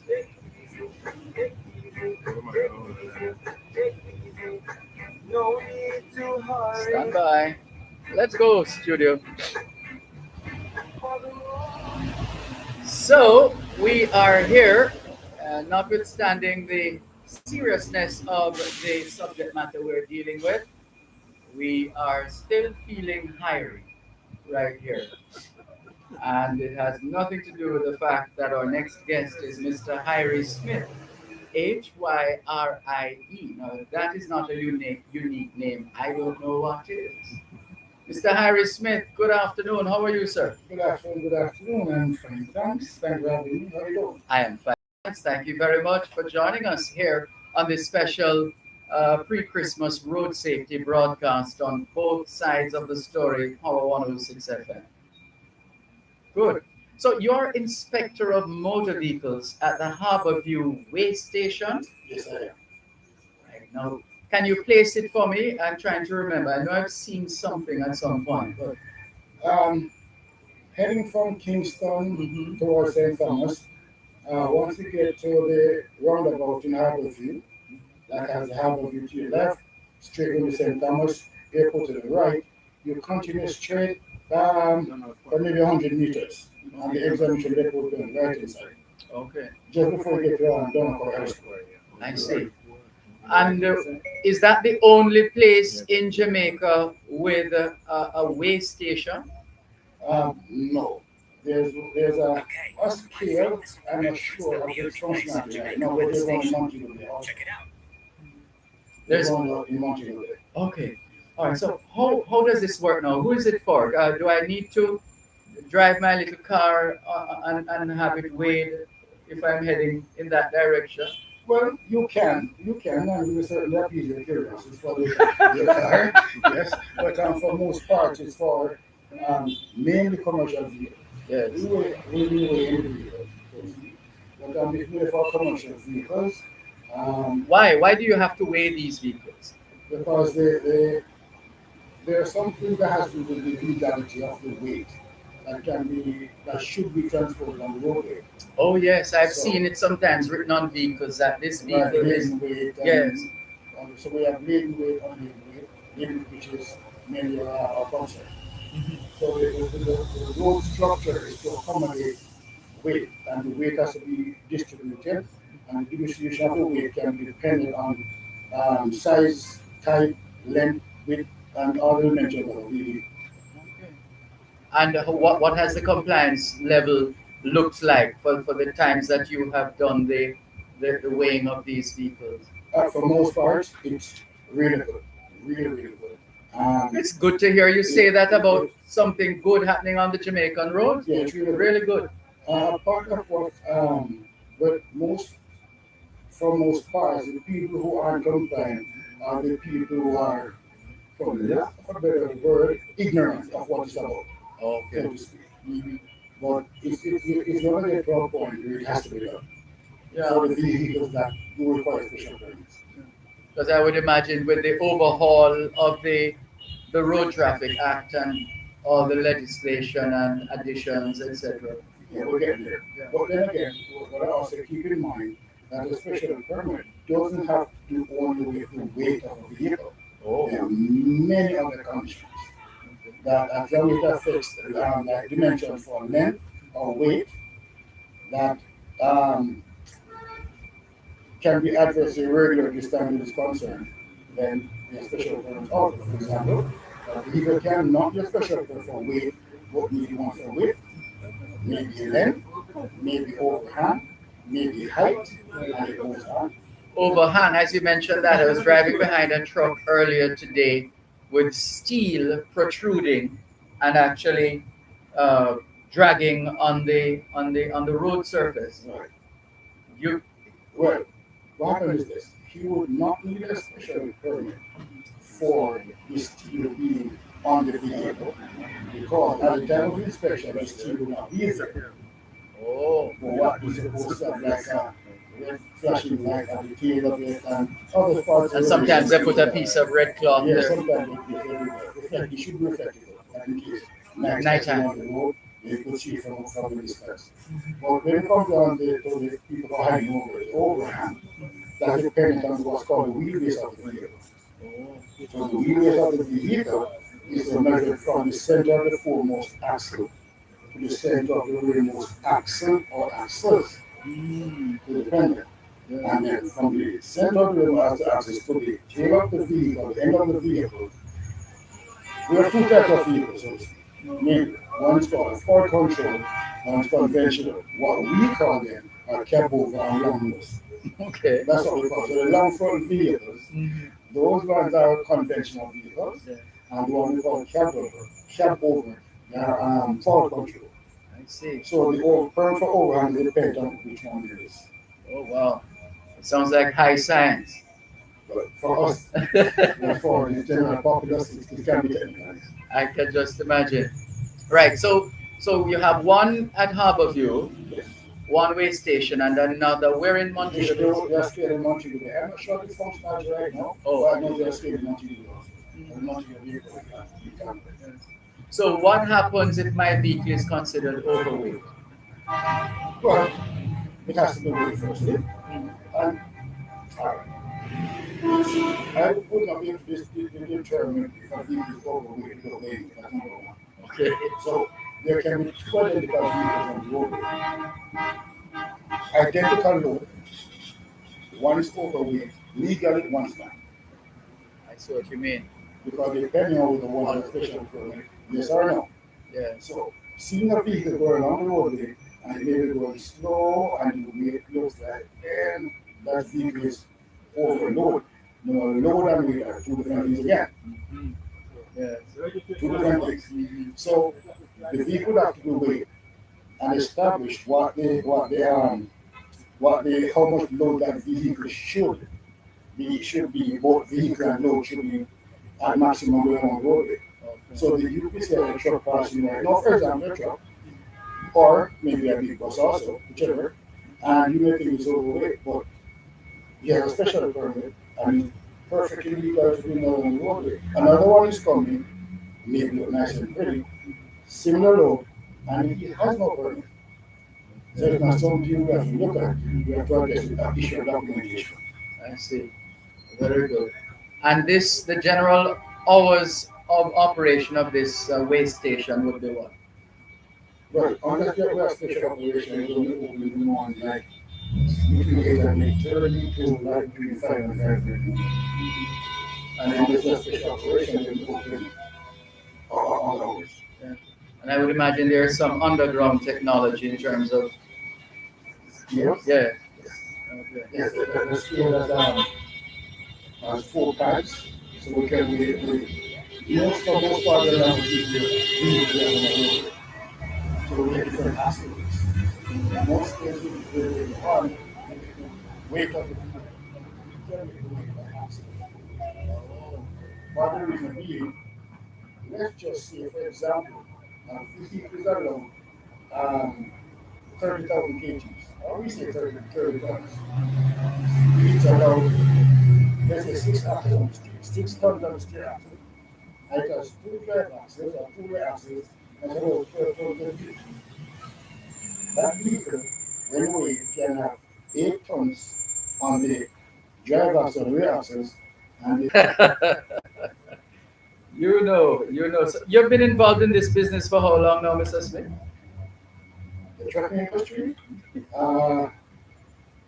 with over 4 years. Yeah, it shows. It shows. So you've pretty much seen it all, or you not? Because my background takes me to this, and my training has taken me out of the country also. So I don't feel you. I can't just see the all, but I've seen a lot. Yeah, obviously. And as we wrap this road safety, this interview focusing on road safety, is there a message or a thought that you would like to put to the motoring public and the general road using public listening to us right now? So the people for most part are the ones with the heavy concern, the heavy load in the road. They stick with them, the regulatory standards. That's number one. And for general public that I myself who drive the cars around, if you see a truck, for example, and there's stuff falling off the vehicle, or it looks like it's an unsafe road, try to stay as far away as you can from those roads. Yeah, I've seen those, and sometimes pebbles Yes. end up hitting the windscreen. Yes. And Happened to my vehicle just about 5 weeks ago. And the driver had no idea. When I finally had him stopped, and I showed it to him, the first thing he said was he couldn't, obviously. And then, but everybody saw it. Okay. Yes, but stay away from it, because you could shatter your headlamps. Yes. It goes on. Yeah, useful information there. We could talk with you all afternoon, Mr. Smith, and learn so much more. Except that I think we have a couple of other interviews lined up. Okay. But we want to thank you very much for sharing your tremendous knowledge with us. There's a question I wanted to ask though. We like to share in Jamaica in a manner of speaking. Can I transfer if I have a special permit? Can I use it on another unit? No, at this time, no. Quite a few reasons. When a permit is being processed, it's for most parts either in a company's, for example, a company or individual's name. And along with the process comes a permit, there's a person's like name and address, a company's name and address, along with the TRN. Which is supposed to be a unique number. Right. So, for example, a company owns a vehicle, and I was supposed to vehicle. If the vehicle does a special permit, I have to get a permit for LBC, because the TRN for that special permit is in that company or the individual's name, and is in my own. Yes. Understood. Right. Thank you very much for that information. We have to go to the break now for sure, Mr. Smith, but it certainly has been a pleasure. We need to do this more often because this is information that is not often out there. Yeah. But we thank you for doing a remarkably sterling job this afternoon. It was a pleasure being here. Good to have you. Thank you. Harry Smith, Inspector of Motor Vehicles at the Harborview Way Station, giving us a lot to chew on and a lot to consider, and lightening the load as far as knowledge is concerned, sharing it. And the more we know, the more informed our actions and our decisions. Well done, sir. Thank you. We'll be back in just a moment. You're listening to Power 106 FM. The time is now 3:46 on Power 106. Big discounts are coming to town. It's the fantastic Christmas sale and holiday Copy of this again. Enjoy holiday savings on all your favorite towels. The easiest way right now would be to, if you don't have the Power 106 app, is to download the app. And you can click on the app and you will hear the interview. You can just move the, what time is it now? You were on at 3:30, you call it that. So you just move the cursor to the 3 hour, what's it? What am I saying? 1 hour 30-minute mark. And you could listen to it like that. Yeah. All right. To clear your cargo without having to visit a warehouse to do a physical inspection. Here are your options. You may request contactless clearance through your freight forwarder. Your freight forwarder may offer contactless to you. Your agent will indicate if you've been selected under the contactless clearance process. Importers, use contactless clearance and avoid the wait. For further details, email contactlessclearance@jca.gov.jm. Jamaica Customs. You know who's calling? Emilio? In focus. Evans? Okay. Farmers, up for a candid conversation with the Minister of Agriculture and Fisheries, the Honorable Colonel Charles Jr. Learn more about the agricultural sector and the role we all play with its development. That's a morning with the minister. Every second and fourth Friday of every month during Farm Call with Andy McKenzie, right here on Power 106. I didn't realize it was finished. Oh, you didn't get a picture? No, man, I got photos. Oh, okay. Emilio is next. You got to merge. This is Fletcher's stuff. Yeah. Yeah, correct. So you can. This is Fletcher. Yeah, after Emilio. And then it's minister for this post. Who's that again? What the shop? Okay. Okay.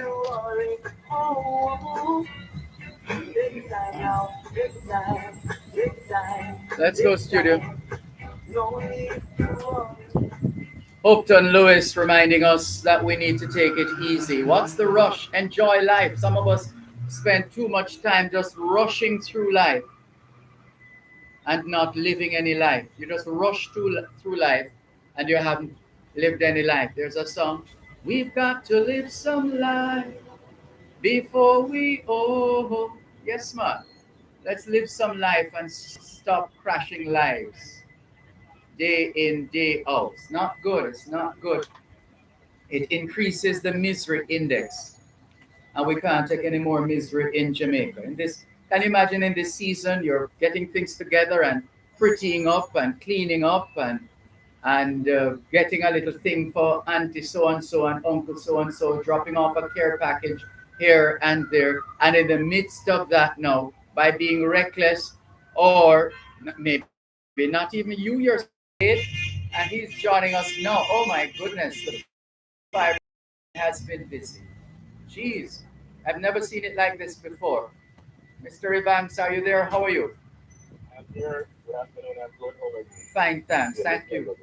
Great. Thank you very much for joining us. Yes,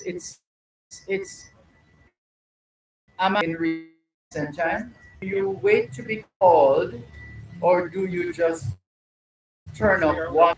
Trucks in the vehicle and touch the fiber gate that has the hydraulic and cutting tools that will be required to remove a person from this kind of privilege. So once we get that call, we head out to the vehicle. And in addition to that as well, let me add, please, for the areas that have an ambulance, as in the areas where the Jamaica Fire Brigade operates an ambulance service, the ambulance is sent out immediately as well. So it's a two-pronged approach from that perspective. How prevalent are those stations that actually have an ambulance as well? Once there's a call that comes in the western end of the island, so Westmoreland, Hanover, the Gate, and then coming around to Ceylon and Portmore and Lindsay, those are the areas that we presently operate an ambulance service. So once the call comes in for a motor vehicle accident, ambulance heads out into those Are there particular practices that you notice when you get to a crash site that you perhaps would like to use the opportunity of this broadcast to highlight and educate our listeners? well, not being expert on the subject matter, but even from a layman's perspective, you can see that he is expert. And as you said in the book now a while ago, we just need to slow down. Yes. The cars are being made faster, but that doesn't mean that we need to drive fast. That's right. Just slow down, play the road towards be courteous to each other, and that will make a huge difference. Sometimes the difference is life and death. That's just like that. Speaking of which, there's every now and then the debate comes up. I mean, what do you do? There's been a crash. People are crying out. People are hurting. Do you jump in and help them right away? Do you take out your phone and start to videotape? Do you wait until an ambulance gets there? Wait till the fire brigade gets there? Wait till the police get there? What's the appropriate protocol? The appropriate protocol is to, and here's why.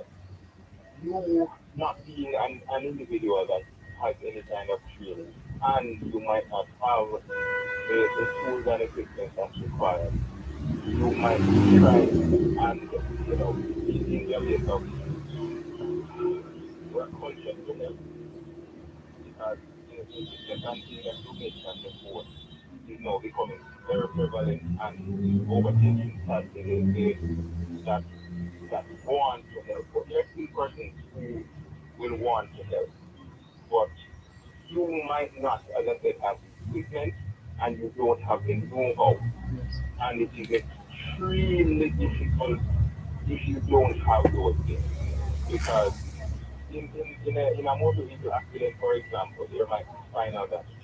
If you don't have the know-how and the equipment, you could move from bad to very, very, very bad by just lifting the person or trying to remove the person from the motorcycle.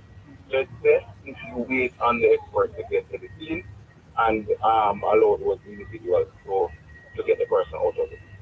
Right. And what about those listening who are saying, well, I'm a doctor, and if I'm passing if I get to somewhere and I see there's a crash, I'm going to jump in and help. But is it that you would expect the doctor to operate differently from the man in the street? Definitely. So the doctor would have the know-how in terms of training as to the do's and don'ts. Right. And I want to point out to persons to say that in the event of a motor vehicle accident, and once you see the paramedics or the EMTs and the ambulance arrive on the location, you will see one individual taking up a certain position around the head of the person. You will notice that person will not move until a service alcohol is released to that person. What we are doing is protecting what we call spinal cervical spine, which is essentially from the brain stem all the way down to the coccyx, that bone that you feel just down in at the end of your back. That is where everything that is carried from the brain to the rest of the body, the messages are sent to as the connection to the central nervous system. So what you don't want to do is cause any kind of damage here. Because any kind of damage here, sadly, some of the damage might be irreparable, and you might very well be good and end up having that person crippled from the neck down. Well, that's serious. That's serious. Yeah, we need to take into consideration these matters. And I have to ask you, this is the season of good cheer and all kinds of things, including crashes and collisions, but also from the standpoint of uh, circuits that are overused or otherwise compromised that could cause fires. And then you would not only have to be dealing with the crashes and collisions on the roads, but also house fires, etc. Uh, what's your advice to those of us who are busy putting up tons of lights and this and whatever else, especially at this time of year? Some safety pointers, please. All right. Don't advise persons to put more than 2 sets of lights to anyone's back. So on the back of the first light, you realize they have a socket that for another one. No more than just one. And all of those three will then go to one socket. So you don't want more than 3 sockets for one. Make sure that if you're lighting up outdoors, you're using outdoors. Remember when they are outdoors, they are going to be exposed to the weather. So the rain will come and wet and the sun will come and dry. They are not outdoor light. They will not be sealed waterproof. Oh, So you will have them empty. That's the rain, and you know what will happen. So make sure the lights are used for specific years that they are manufactured for. For the Christmas lights that we'll be putting on the tree, once you are leaving the year, so it's for those persons who have them in an office, the last person that is leaving the office or the security, please stop the lights out. Those of us who have them in our homes, the last person that is leaving to go to bed, the last responsible person that is leaving to go to bed, stop the lights out. Because you don't want the lights. Remember now the lights generate. yes. And if you have a plastic tree, then the overexposure to that can start to melt the plastic and can result in a fire. Or if you're using a live tree, what we suggest persons do is that you keep that live tree in a bucket with some water so it's constantly being moisturized so it will have less of a propensity to start fire. And again, plug the lights out whenever you're going to bed. And I must point out very, very quickly, if you're tired, don't cook. It goes for rice. Hold on, don't move. One moment, please. That's critical. Let's just take the break and come back. Emilio Evances, Public Relations Officer with the Jamaica Fire Brigade. We're not only talking about safety on the roads, but also in our households and elsewhere, especially during this Yuletide season. At Wellington Dental, they offer cleaning, filling, whitening, and other services for the entire family. The time at Wellington Dental is 4 o'clock in the afternoon here in Halfway Tree, St. Andrew, Jamaica. Oh, it's that time of year again. Time for management and staff at Black Bakery. Wish all our customers a wonderful and safe Christmas. We encourage you to gift your loved ones some of our freshly baked, mouth-watering products. Black Bakery, 17 Barnett Street, the best in the West. Conrad Douglas Industries Limited and its subsidiary Environmental Science and Technology Limited, the leading environmental management consultancy firm in Jamaica for over 36 years. But he lives alone? Yeah, but he's not even alone now. So, Okay. so I have that issue with him.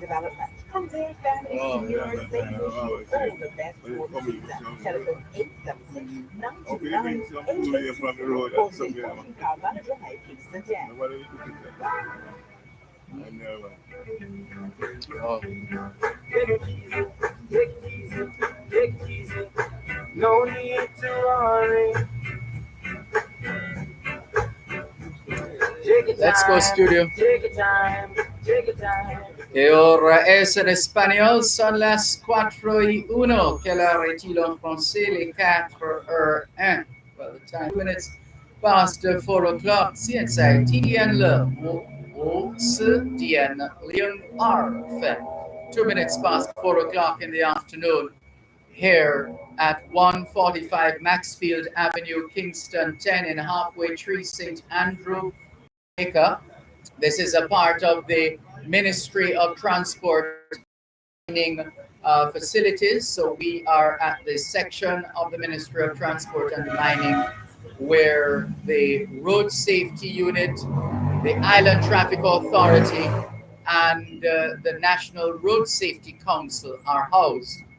And then, of course, there's the ministry and NWA on the other side of the street, etc. This is where we are. It's a very special edition, the pre Christmas road safety broadcast 10 years ago. This is exactly what we were doing. 10 years ago, we were at the Halfway Tree Transport Center doing a road safety broadcast. 10 years ago, and we're still at it. The numbers are not looking good, Jamaicans at home and abroad. The numbers are not looking good. We need your help. We need your help. 461 people killed on our roads in Jamaica as at the 18th of December. That can't be good. Definitely can't be good. And last year, the number was 487. We cannot afford to go anywhere near that number. We can't afford it, and we need your help in that regard. But let's just wrap up our conversation with Emilio Ebanks, Public Relations Officer with the Jamaica Fire Brigade. Mr. Ebanks, thank you for holding. You are going on to a very important point. We do a lot of cooking and baking, especially at this time of year, and these exercises have implications for our homes and business places when it comes on to safety, right, Mr. Ebanks?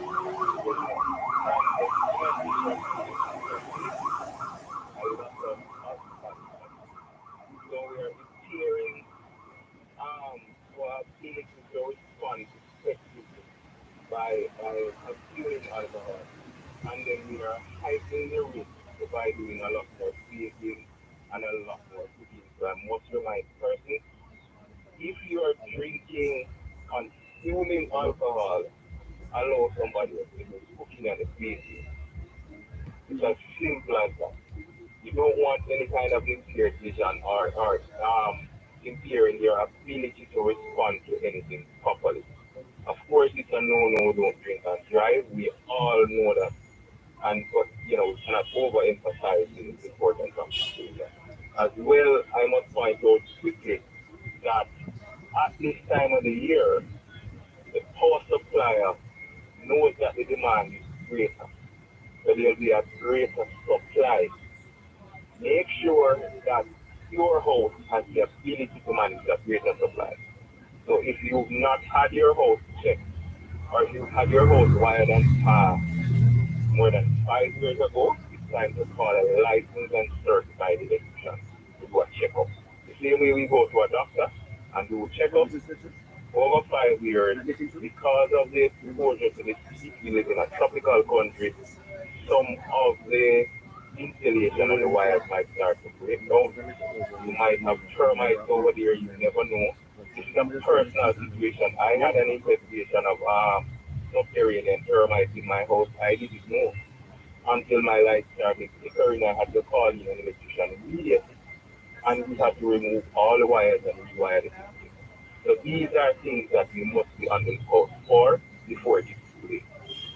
That's rich information in a manner of speaking. Very, very key information you're sharing with us, Emilio Evans. Thank you so much for your service to this country. Well done. Thank you. Thank you. All the best. Take care. Emilio Evans, Public Relations Officer with the Jamaica Fire Brigade, as we continue to focus on safety, not least of all road safety, as well as fire safety.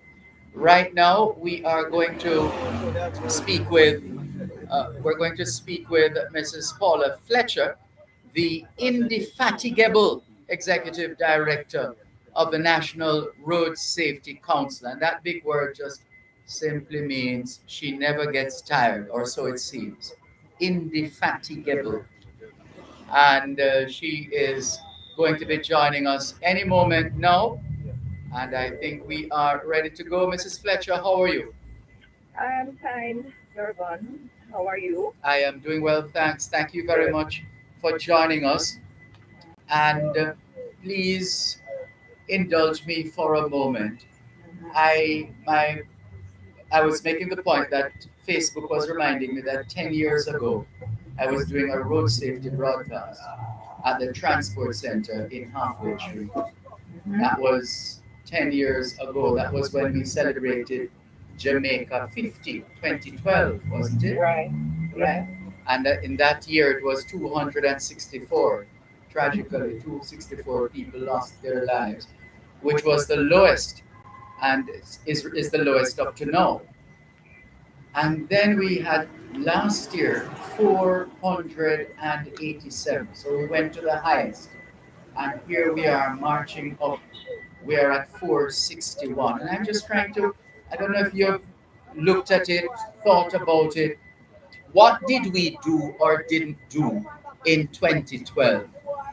What did we do or didn't do in 2021? I'm just saying, have we been able to put a finger on it as to why would we have had that dramatic drop? Is that everybody tried hard to live to see Jamaica 50 in 2012? In 2012, when we went to 60,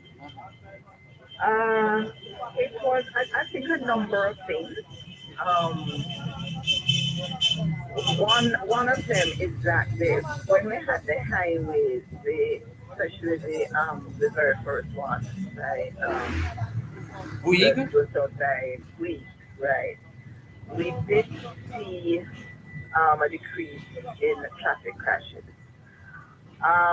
Coming after that, it was really an initiative where we had hands in the air, which was previous to that. I think we also saw a decrease. And if truth be told, around that time, there was a police officer that was entirely fearless. And he would pull you off the road. He was not one of those who was hampered by bureaucracy, and sometimes even the law got in his way. Not that he was an infringer of the law, but he just wanted to do his work. And he was very open about it. So I'm not telling any tales out of it. Right. It was a combination of things. Now, between that time and now, and this is just anecdotally, Sure. we really don't have the data to spend to really do the type of research that we need to do. But if you look at all the best practices, we're still a little behind in terms of what we should implement to have a sort of environment where you can say, okay, now we have the infrastructure, the legislative framework, everything is laid, enough money spent on public education, with the traffic ticketing system, people are feeling the brunt of the punishment, so they will, the situation of collecting up to 2,000 tickets, Yes. that is the environment we're in. So, and a lot of times when you have like a crash with multiple fatalities and the police investigate the driver, he had multiple tickets. So I think indiscipline is one thing, but I really believe, Dervan, that can be countered with effective management of our system in a better way, because it happens in other countries. Now, those other countries, and it's mostly developed countries, they tend on things to do with road safety, capital expenditure, and getting legislation in place, and even some of them have had certain laws like we're seeing that before us. They still have major campaigns because they always have younger persons coming up with a sustained activity. So, and what really, if I were to zero in on perhaps the single most thing that I think, and this is just my opinion, has had an effect of not making people care too much about how they behave on the road, is the fact that the cycle with the ticketing system is not closed as it should. Meaning, you issue a ticket because the police issue tickets, thousands of tickets. They have the numbers to prove. But if you have persons out there who can have tickets, up to, I mean, if you go 10 tickets, why doesn't the system do something to counter that person? No, 50, 20, you've gone up 100, 1,000, up over 1,000. You can't expect to have, conformance with the law. That's just how human nature is. If there's no countering of how we behave, then we will behave as we wish. And that is, I think, one of the unfortunate things. So, That the ticketing system has not worked as efficiently and effectively. Now, there's a lot of work going on to remedy that. But there's a saying, for some we are running out of time, and for others we're too late. So I mean, I just have to be very frank about this whole thing. The level of investment in road safety, because remember, as a country, there are many competing activities for public funds. You know that. The health system, even though I believe that the health system is the less burden, were we to have more conforming road user, road users, especially the drivers and the motorcyclists alone, of the 461 to be 135. It's a little less low than last year's same time. Last year, this time it was 153. Today it is 135. Pedestrians, though, last year was 89 persons, and this year it's 100. So we really have to ramp up, and the government is aware of it. Of course, as the National Safety Council, the whole to the country, they have a national agenda and the matters that the country needs to deal with, but we are not implementers. We hold up the standard and we advocate. We shout from the mountaintop, but real action needs to be taken. And I just feel though that next year may be a better year because we have a lot of things coming together.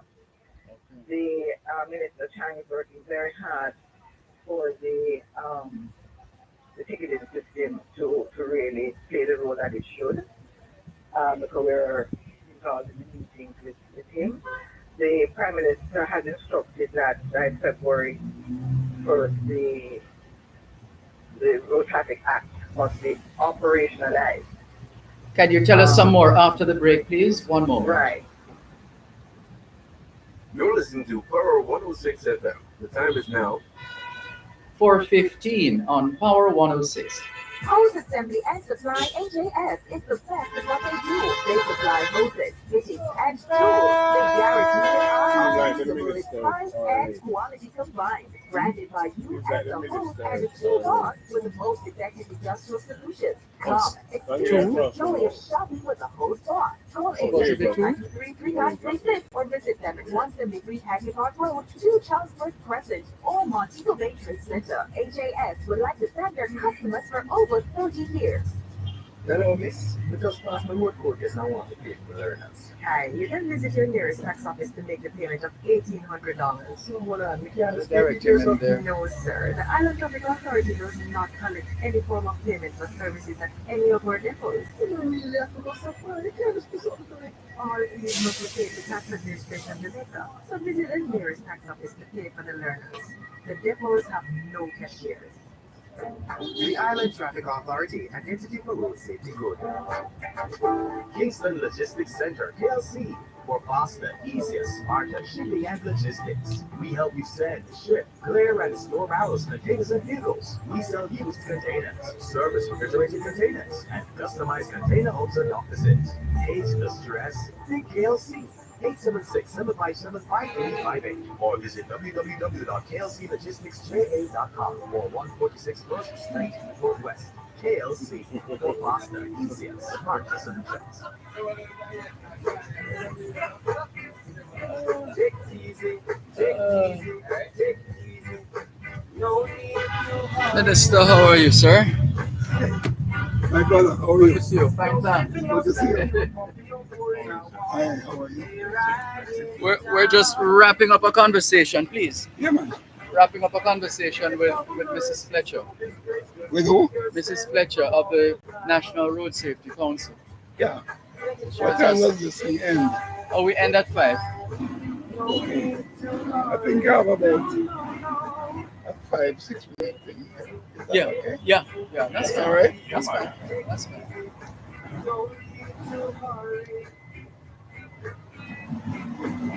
Stand by. Let's go, studio. Hi. How are you?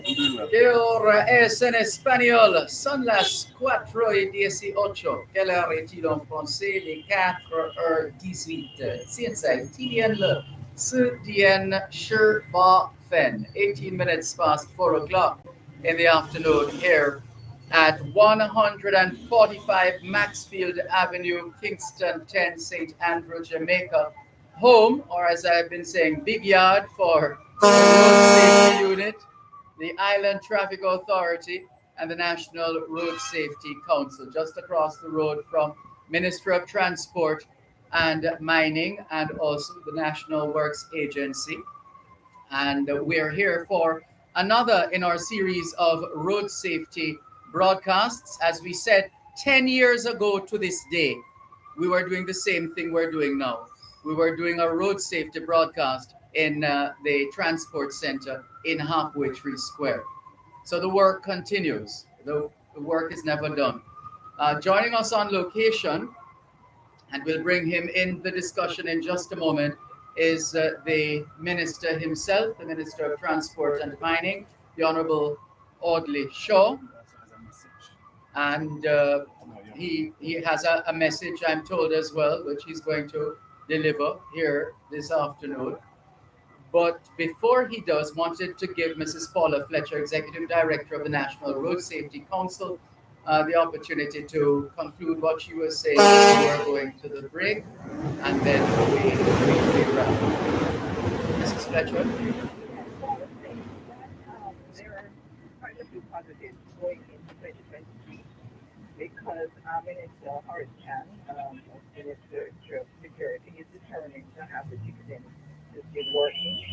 The Minister of Transport himself also is pleased with the need to sort of ramp up action because quite a few of the legs of those cases fall under inhumane, some of them just now.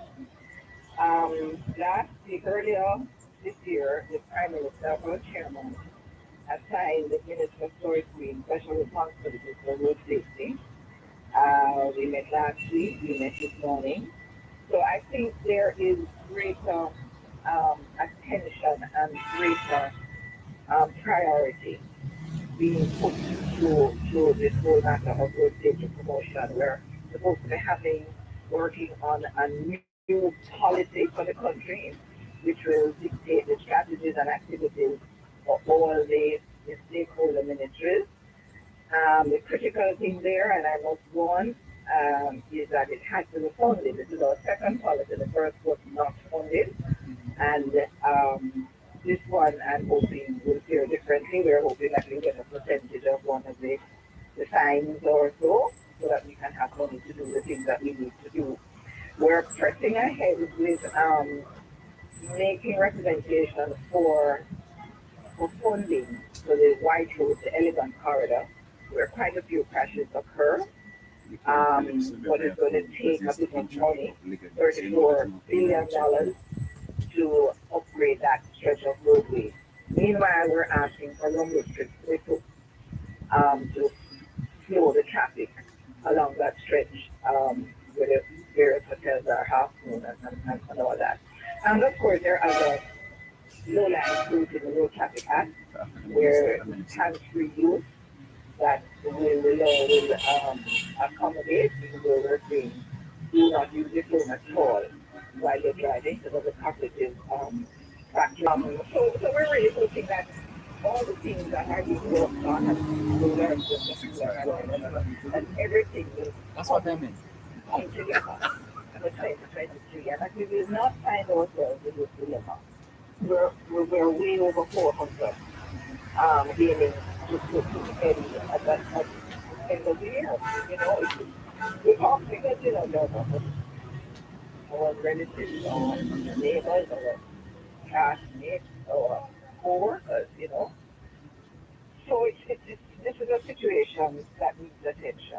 Murders is one thing, yes, but premature death on the road is also another big problem in this country.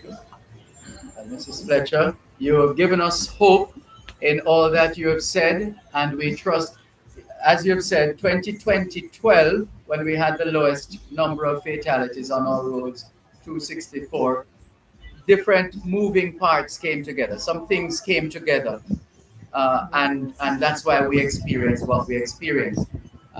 Last year it was 487, and here we are we're now looking at 461 so far, and there are some things that are slated to come together, as tragic as these last couple of years have been in terms of fatalities.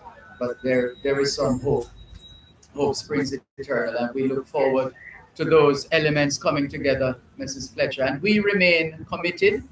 Uh, we're on radio. Well, I'm on radio 6 days a week, always ready to get the word out and And to. for that, we're tremendously grateful, Dervan.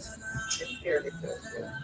Thank you very much, and thank you and the other members of the NRSC for the tremendous service you continue to give to this country.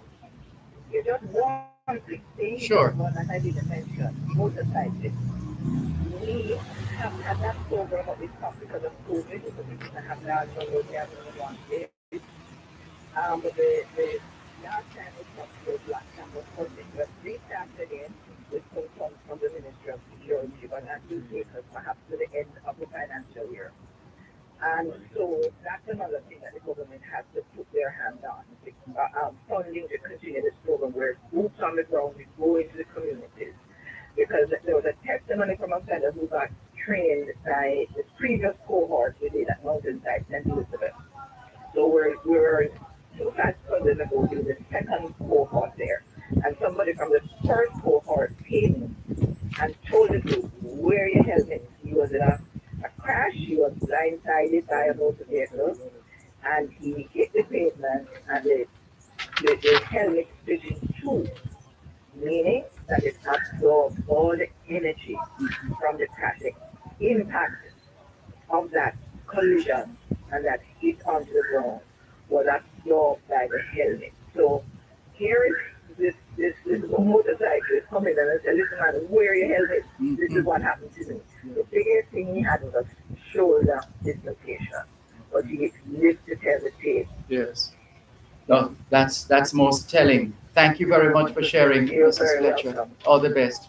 Yeah, all the best to you. Take care. Mrs. Paula Fletcher, Executive Director of the National Road Safety Council. And now we're going to have a message from the Minister himself, the Minister of Transport and Mining, the Honorable Audley Shaw.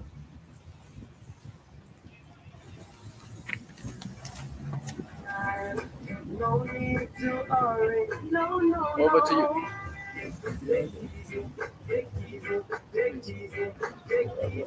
Yeah, that's No Facebook need to hurry. and YouTube.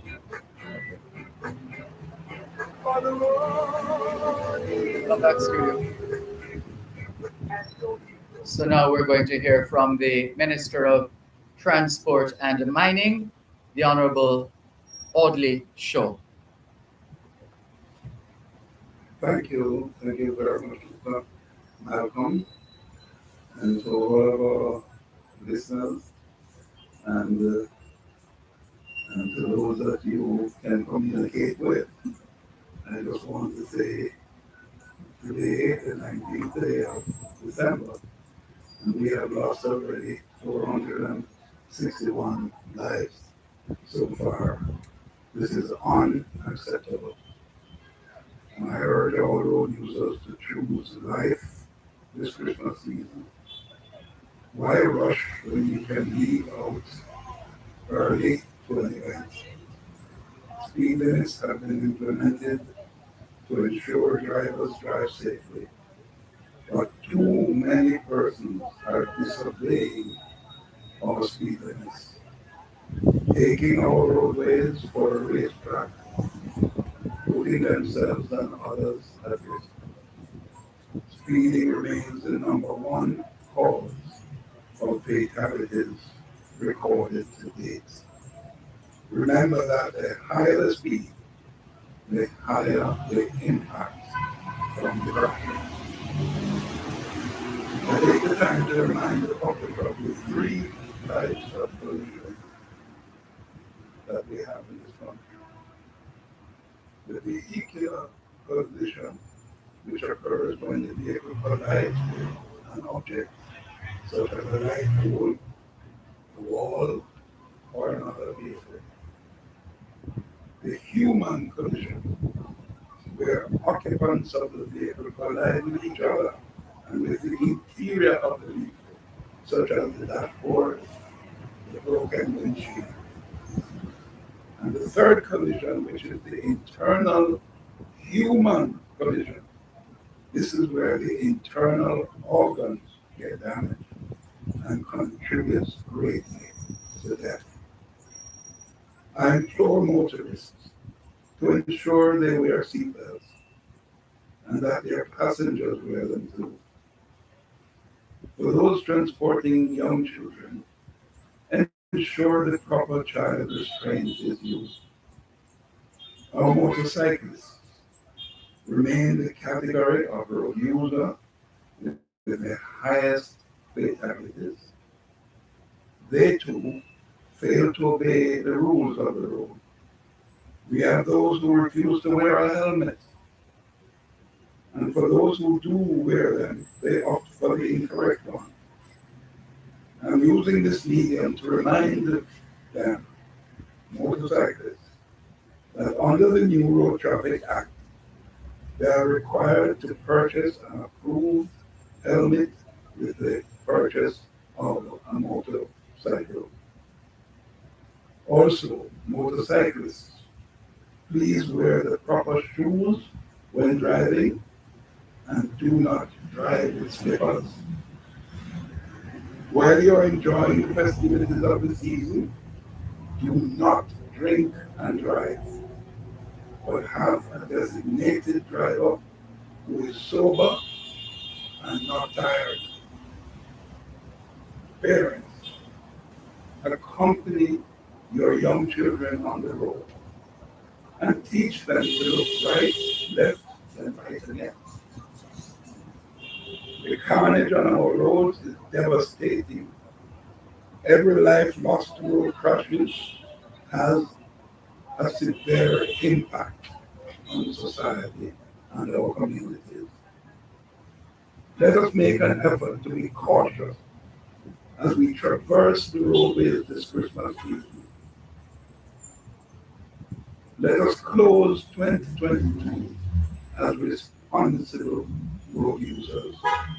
And I want to just end by saying, there's a saying, one of my favorite sayings, that in the pursuit of excellence, one person can make a difference. And waiting to come on with you, I just thought to myself,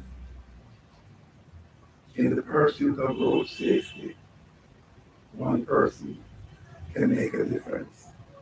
And everybody were to do that, then we would have a sharp and dramatic reduction in accidents and deaths. May God bless you all for the Christmas season and onward. And let us work together to drive carefully with respect for one another. God bless you all. Thank you very much, the Honorable Audley Shaw, Minister of Transport and Mining, delivering his special pre-Christmas road safety message here on both sides of the story, Oro 106 FM. Thank you, Mr. Shaw. Thank you. All the best. Thanks for having me. My pleasure. God bless you. Bless you too. Thank you. Good. Take care. We'll be back in just a moment. You're listening to Oro Yes, sir. 106 FM now. 4:32, Hour 106.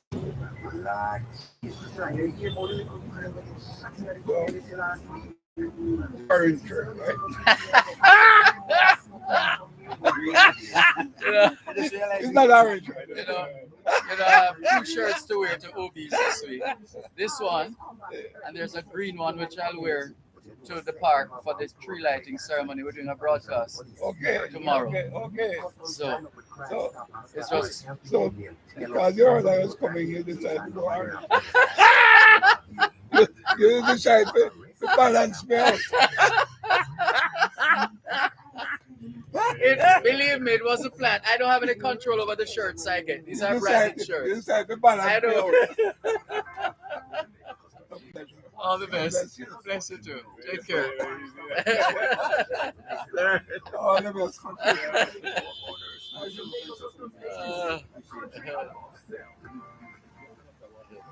For the joy of Christmas is finally here. This is the management and staff of Wilfred's Media Alignment wish to thank all their valued customers, friends, and families for their profound love and support during the year. We hope this Christmas enriches your life and wish for you I was a wondering when you would mention it. Wilfred's, the leader in field service technology since 1972. 16 Malata Avenue. Yeah. The orange shirt. I mean, sorry. You done before. You're stuck in traffic. Okay. So Northwest Manchester, MP, I think so.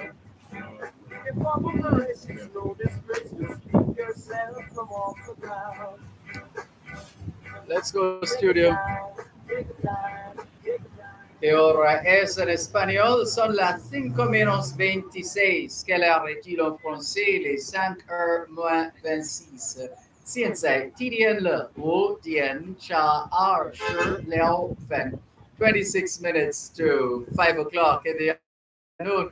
Here on the grounds of the Ministry of Transport and Mining, more precisely, the 145 Maxfield Avenue, Kingston 10. This is the home of the National Road Safety Council, the Island Traffic Authority, and Ultimate Board and Mining. And we just heard the minister's message. Now we're gonna want to get your response right away to the current state of affairs with respect to our road fatalities climbing. Last year, 487. Here we are on the 19th day of December, and last time I checked, we were at 461. What is your reaction? Well, it's worrying that we're increasing instead of decreasing. In our road fatalities is something that I'm sure that every single Jamaican, especially those who use roads, do not want to hear about the carnage on our road. It gives us additional pressure in dealing with the hospitals. But I keep reminding persons that for every life that is lost on our roads, they're talking about a family. We have the size of our family, but 3. So it's talking about 460 times 3. So the amount of persons that feel the pain on our roads. But there's a responsibility also from the state itself, and also from every Jamaican that uses the roadways. It worries me sometimes when even myself driving on our roadways and seeing how some persons forgetting about the carnage that takes place, especially in these hot spots, but still do not, not cognizant of the danger that they put themselves and those in their vehicles. So for all the families that have lost someone on their roadways, our sympathies to them. Yeah, and if you look at the numbers, majority of those who have lost their lives are those who are ride motorcycles majority of those are not even wearing a helmet. So we have to take personal responsibility for our own being, our own life. And just make that's just something that has lost their life and not doing this. This afternoon, I've been harping on the point of trying to figure out, and Mrs. Paula Fletcher helped us out earlier on by suggesting what could have been at play when we reflect on, well, Facebook reminded me that 10 years ago, I was doing what I'm doing now. 10 years ago, I was doing a road safety broadcast at the Transport Center in Halfway Tree Square. And 10 years later, still doing a road safety broadcast on these matters, the location quite different this time. But the point I was trying to make, that was 2012. That was 2012. And in 2012, we celebrated Jamaica 50.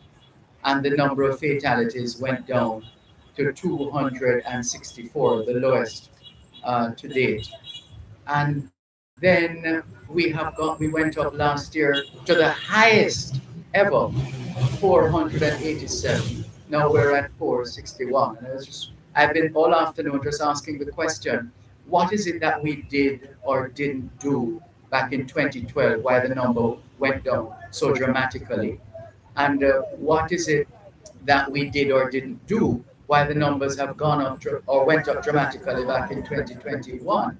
And to the point now where in 2022 we're coming close to that. Mrs. Fletcher said it had to do with, from her perspective, different things coming together at the same time, different efforts, etc. And And I'm sure if you look at the numbers in 2012, you wouldn't have seen so many motorcycle fatalities. True. And as we didn't have the cost of a motorcycle as we are seeing now, would have been way more expensive. That most of those who are now riding motorcycles wouldn't have even considered or be able to afford one. So I think the availability of and yeah, we always say that most of these young men now that are riding motorcycle, and it's a cheaper means of mode of transportation for them, being able to being able to afford it. But it, it, it, here has to be different, and I repeat my call again because we keep hearing that the new Road Traffic Act is going to be the savior for what we're seeing on the roads. Enforcement is what will help in reduction of fatalities on our roadways. yeah, that was cited as one of the points by Mrs. Fletcher, the gentleman who was in charge of traffic at that time as well, was quite a no-nonsense and hands-on. Yeah. Well, we have to give them the tools to do what is necessary. Um, Meaning the police themselves. The law in itself will not reduce fatalities or bring order on our streets. Just by the stroke of a pen or the passing of a legislation will not. Something that I've been saying for at least 5 years now is that there we have to give more to the road traffic authority, the ITA and Island the Traffic road safety Authority. unit, right, and the road safety unit, a special road safety unit, um, in the Ministry of Transport. More resources needs to be provided to them for a public education program. What we're giving them now for a public education, to do a public education program, can't work, has not worked, has not been effective. So we have to look at things differently, how it is that we approach it. We really want to get to reduce, by just saying that we're going to ask the police during the Yuletide season to be, yes, the Prime Minister's intention is to reduce fatalities, but we have to look how it is that we're going to reduce. Paula Fletcher and the team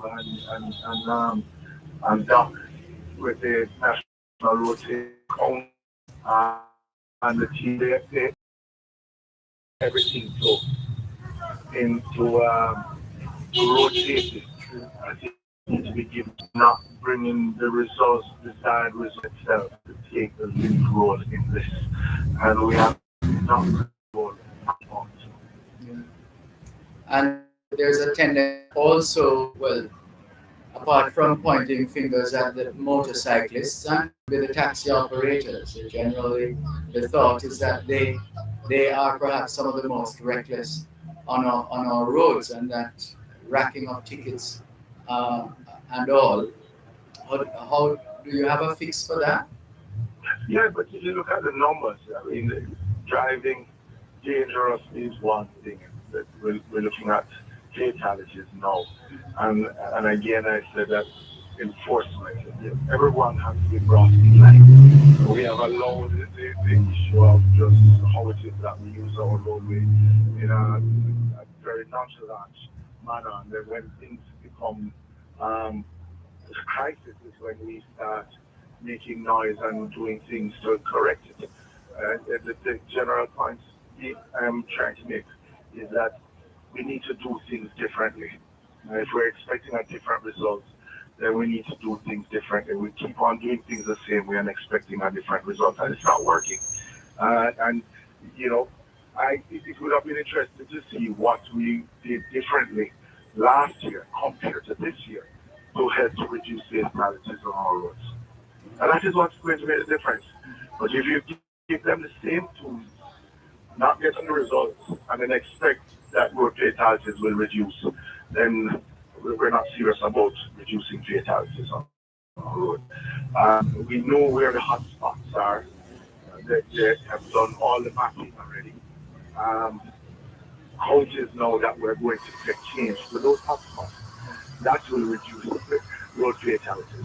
But it is now, by the numbers, we will exceed what last year numbers were, it would seem like.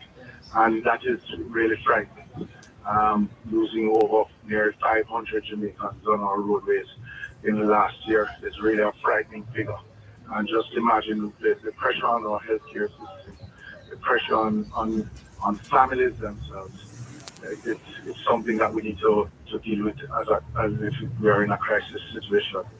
And we hope most of us or more of us will act along those lines, recognizing the crisis and playing their part in walking, riding, driving, however they traverse the thoroughfares. And as we said before, every single user on our roadways needs to take personal responsibility. That's right. Well said. Thank you. So just to end, I just to wish everyone a Merry Christmas and beg up every road user and those who are not even driving, but even just pedestrians on the road. Be safe, take care, and remember you have a personal responsibility to do what is right to save a life. Road safety is your personal responsibility. Flipping it that way. Thank you. Thank you very much, Michael Phillips. All the best to you and yours for the rest of 2022 and beyond. Thank you. Take care. Michael Phillips, the opposition spokesperson on transport, and I believe the Member of Parliament for Northwest Manchester. More in a moment. You're listening to Pearl 106 FM. The time is now 13 minutes to 5 o'clock. His Worship the Mayor of Kingston, Senator Delroy Williams, and the KSAMC invite all residents to attend the city's Christmas tree lighting ceremony and massive concert inside the St. William Grand Park, downtown Kingston on Tuesday, December 20, starting at 6:30 p.m. Featuring Teddy Downswell, Dervan Edwards, Sister Fat, Ding Dong Breakfast, Lali, 450 Moyan, and many more surprise acts. Hosted by Bus on the Road Marshal with music by Bloodline Franco. Please village from midday with rides and enough giveaways. Admission is Hello. free for the entire family. It's the City of Kingston Street Lighting Ceremony. See you there. Yes. Outside broadcast. Sipa Copa. Sipa Copa? Yes. All right. Sipa Copa. Sipa Copa what? Sipa Copa Ital Jamaican Moringa tea bag. Sipa Copa Moringa. To marry the first wine means that anyone needs tea bags today. Sipa Copa tea is available in supermarkets island-wide. So Sipa Copa today. Yes. Yes. Smart girl. Smart girl. I remember the face. Me gonna try to get back another one. Make me not have access to it, that's why. Look at that. Impact.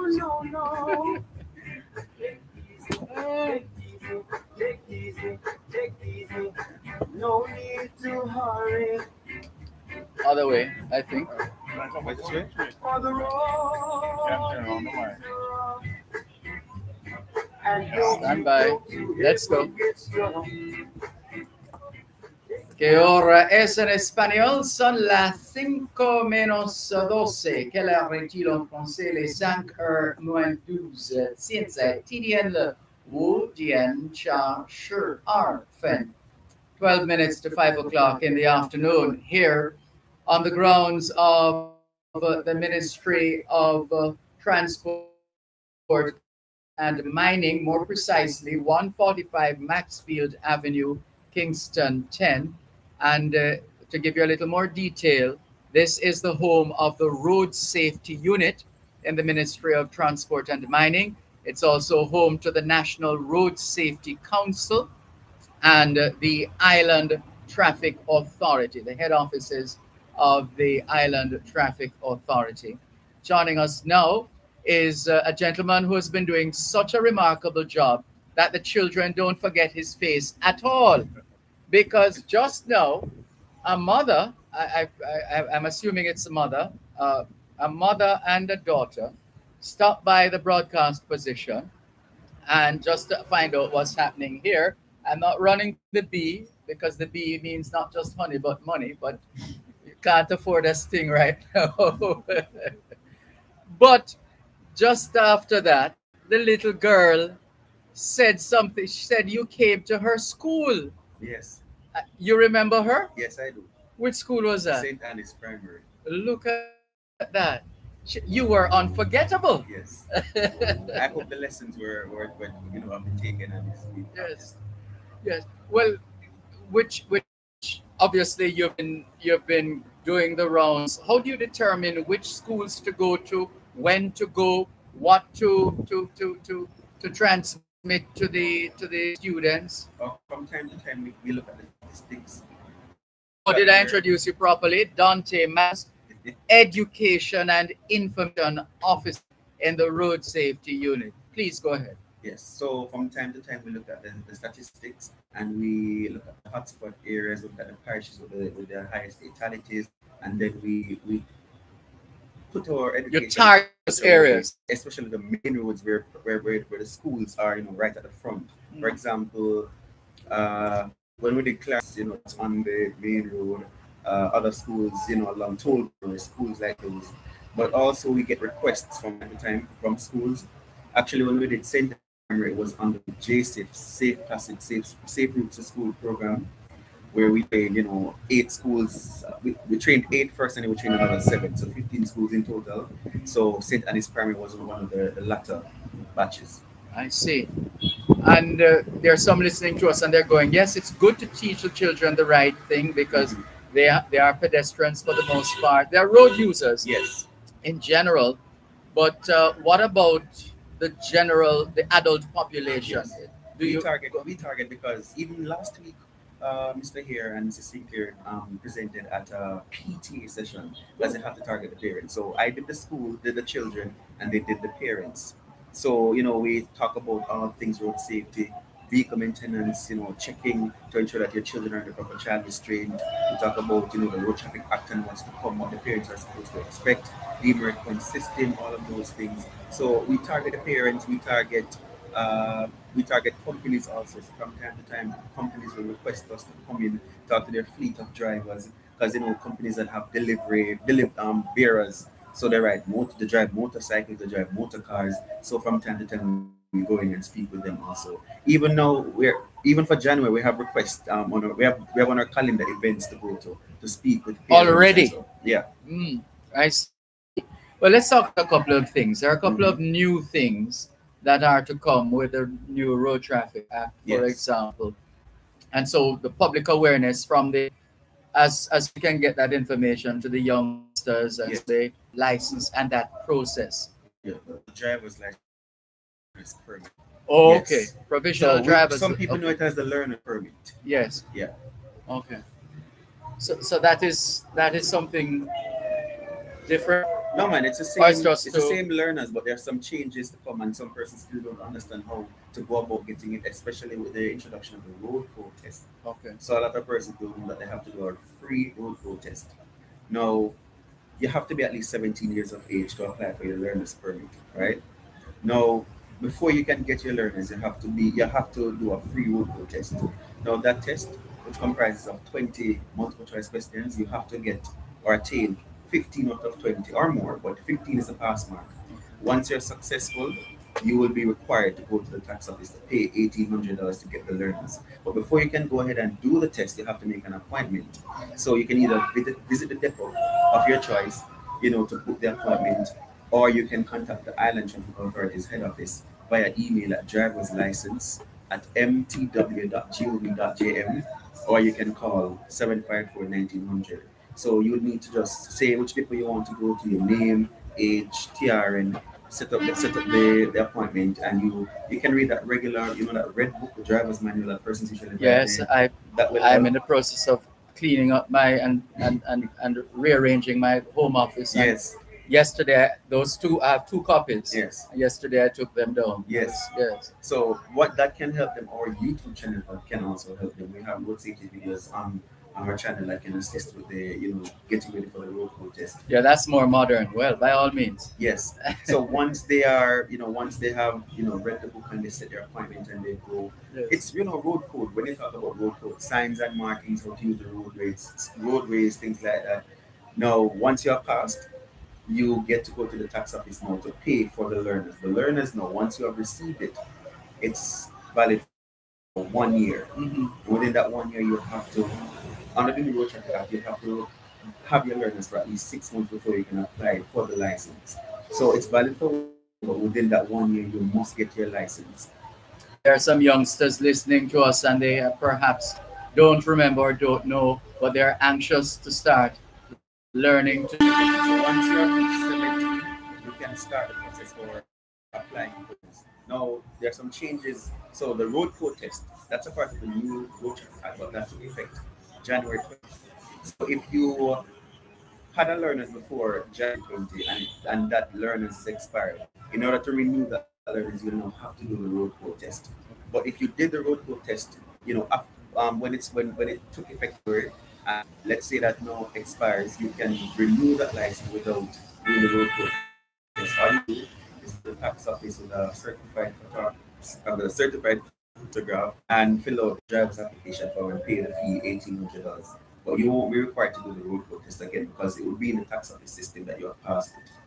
Very good. And just before we get ready could you remind us of the ways in which we can connect with the road safety unit? Yes. Maybe we need to be able to get a member of the team here to visit a church, Sunday Yes. school, Clubs. wherever clubs. Yes. Yes. So Road Safety Unit JA on Facebook, Instagram, Twitter. You can email us rsu@mtw.gov.jm. And as I said, we're also on YouTube. We have some road safety videos on YouTube that can help with passing the road code test.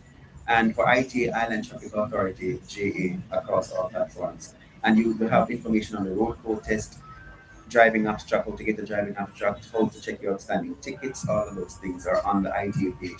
And we have useful information on how to be safe on the road safety unit, social media pages. That's right. And ultimately, I'm sure you will be just as busy this year Yes. as you have been all the other All the years. others, yes. Well, All right. we want to wish you and the team safe passage as far as this period is Yes. concerned, Yes. which is it's really a delicate period. Although we treat it as if it's blasé, but we have to be so careful, Careful, extra careful, especially at this time. So we thank you for your service and the work that you continue to do, and the other members of the team Yes, indeed. here at the Road Safety Unit. We wish you all the best for the season And and same beyond. to you and your team at 106. Thank you very much. All right. Take care. You too. That's Dante Matthews, Education and Information Officer with the Road Safety Unit. They have been hosting us here in the big yard at 145 Maxfield Avenue, Kingston 10. This is the home of the Road Safety Unit, the National Road Safety Council, and the Island Traffic Authority. We'd like to thank our broadcast engineer, Ludlow Barker, for doing technical duties on location on his birthday of all days. What a sacrifice that is. But happy birthday, Ludlow Barker, and thank you for your service. Thanks to Adrian Reed in the studios of Power 106 FM. Thanks, of course, to Dante Matthews for helping us to coordinate the broadcast itself, and naturally to the head of the unit, Mrs. Deidre Hudson Sinclair. We thank her very much, and all the other members of the team. Getting into trouble now calling names, but thanks everybody. Thanks to all our guests, and thank you, Dante. You always do such a remarkable job of getting the program to flow, guests right after guests, and yeah, thank you. Thank you very much. And thanks to our sponsors, of course, the Road Safety Unit, Ministry of Transport and Mining, and the Island Traffic Authority. Thank you as well. And thanks to you, our faithful listeners and viewers all over the globe, for making it both sides of the story, the pre Christmas Road Safety Edition. Till then, all things being well, both sides of the story returns tomorrow afternoon, 2 to 5, live from St. William Grant Park in downtown Kingston, Jamaica, for that tree lighting, but before the tree lighting. Looking forward to that. Till then, this is Dervan Malcolm reminding all of us that every day is an opportunity to do better than yesterday. Continue to choose life and drive safely, walk safely, ride safely. Just be safe. Take care. You're listening to Thank you very much. The time is now. Sir. 5 o'clock. News time. Always, I mean, road safety is serious, but I always enjoy. Yeah, man. Always enjoy working with you. I know your stuff. This is for you. All right. Usually I give it to this branded. That's fine. That's fine. No problem. Because, we are one unit now. Well, I heard you, overheard you. Man, we're transitioning. So we So fall it would under the just be, IT. everything would just be under Currently, since February or January, we started to report to Let the me wrap state. this 1 second. Bye, everybody. Let me see. And I,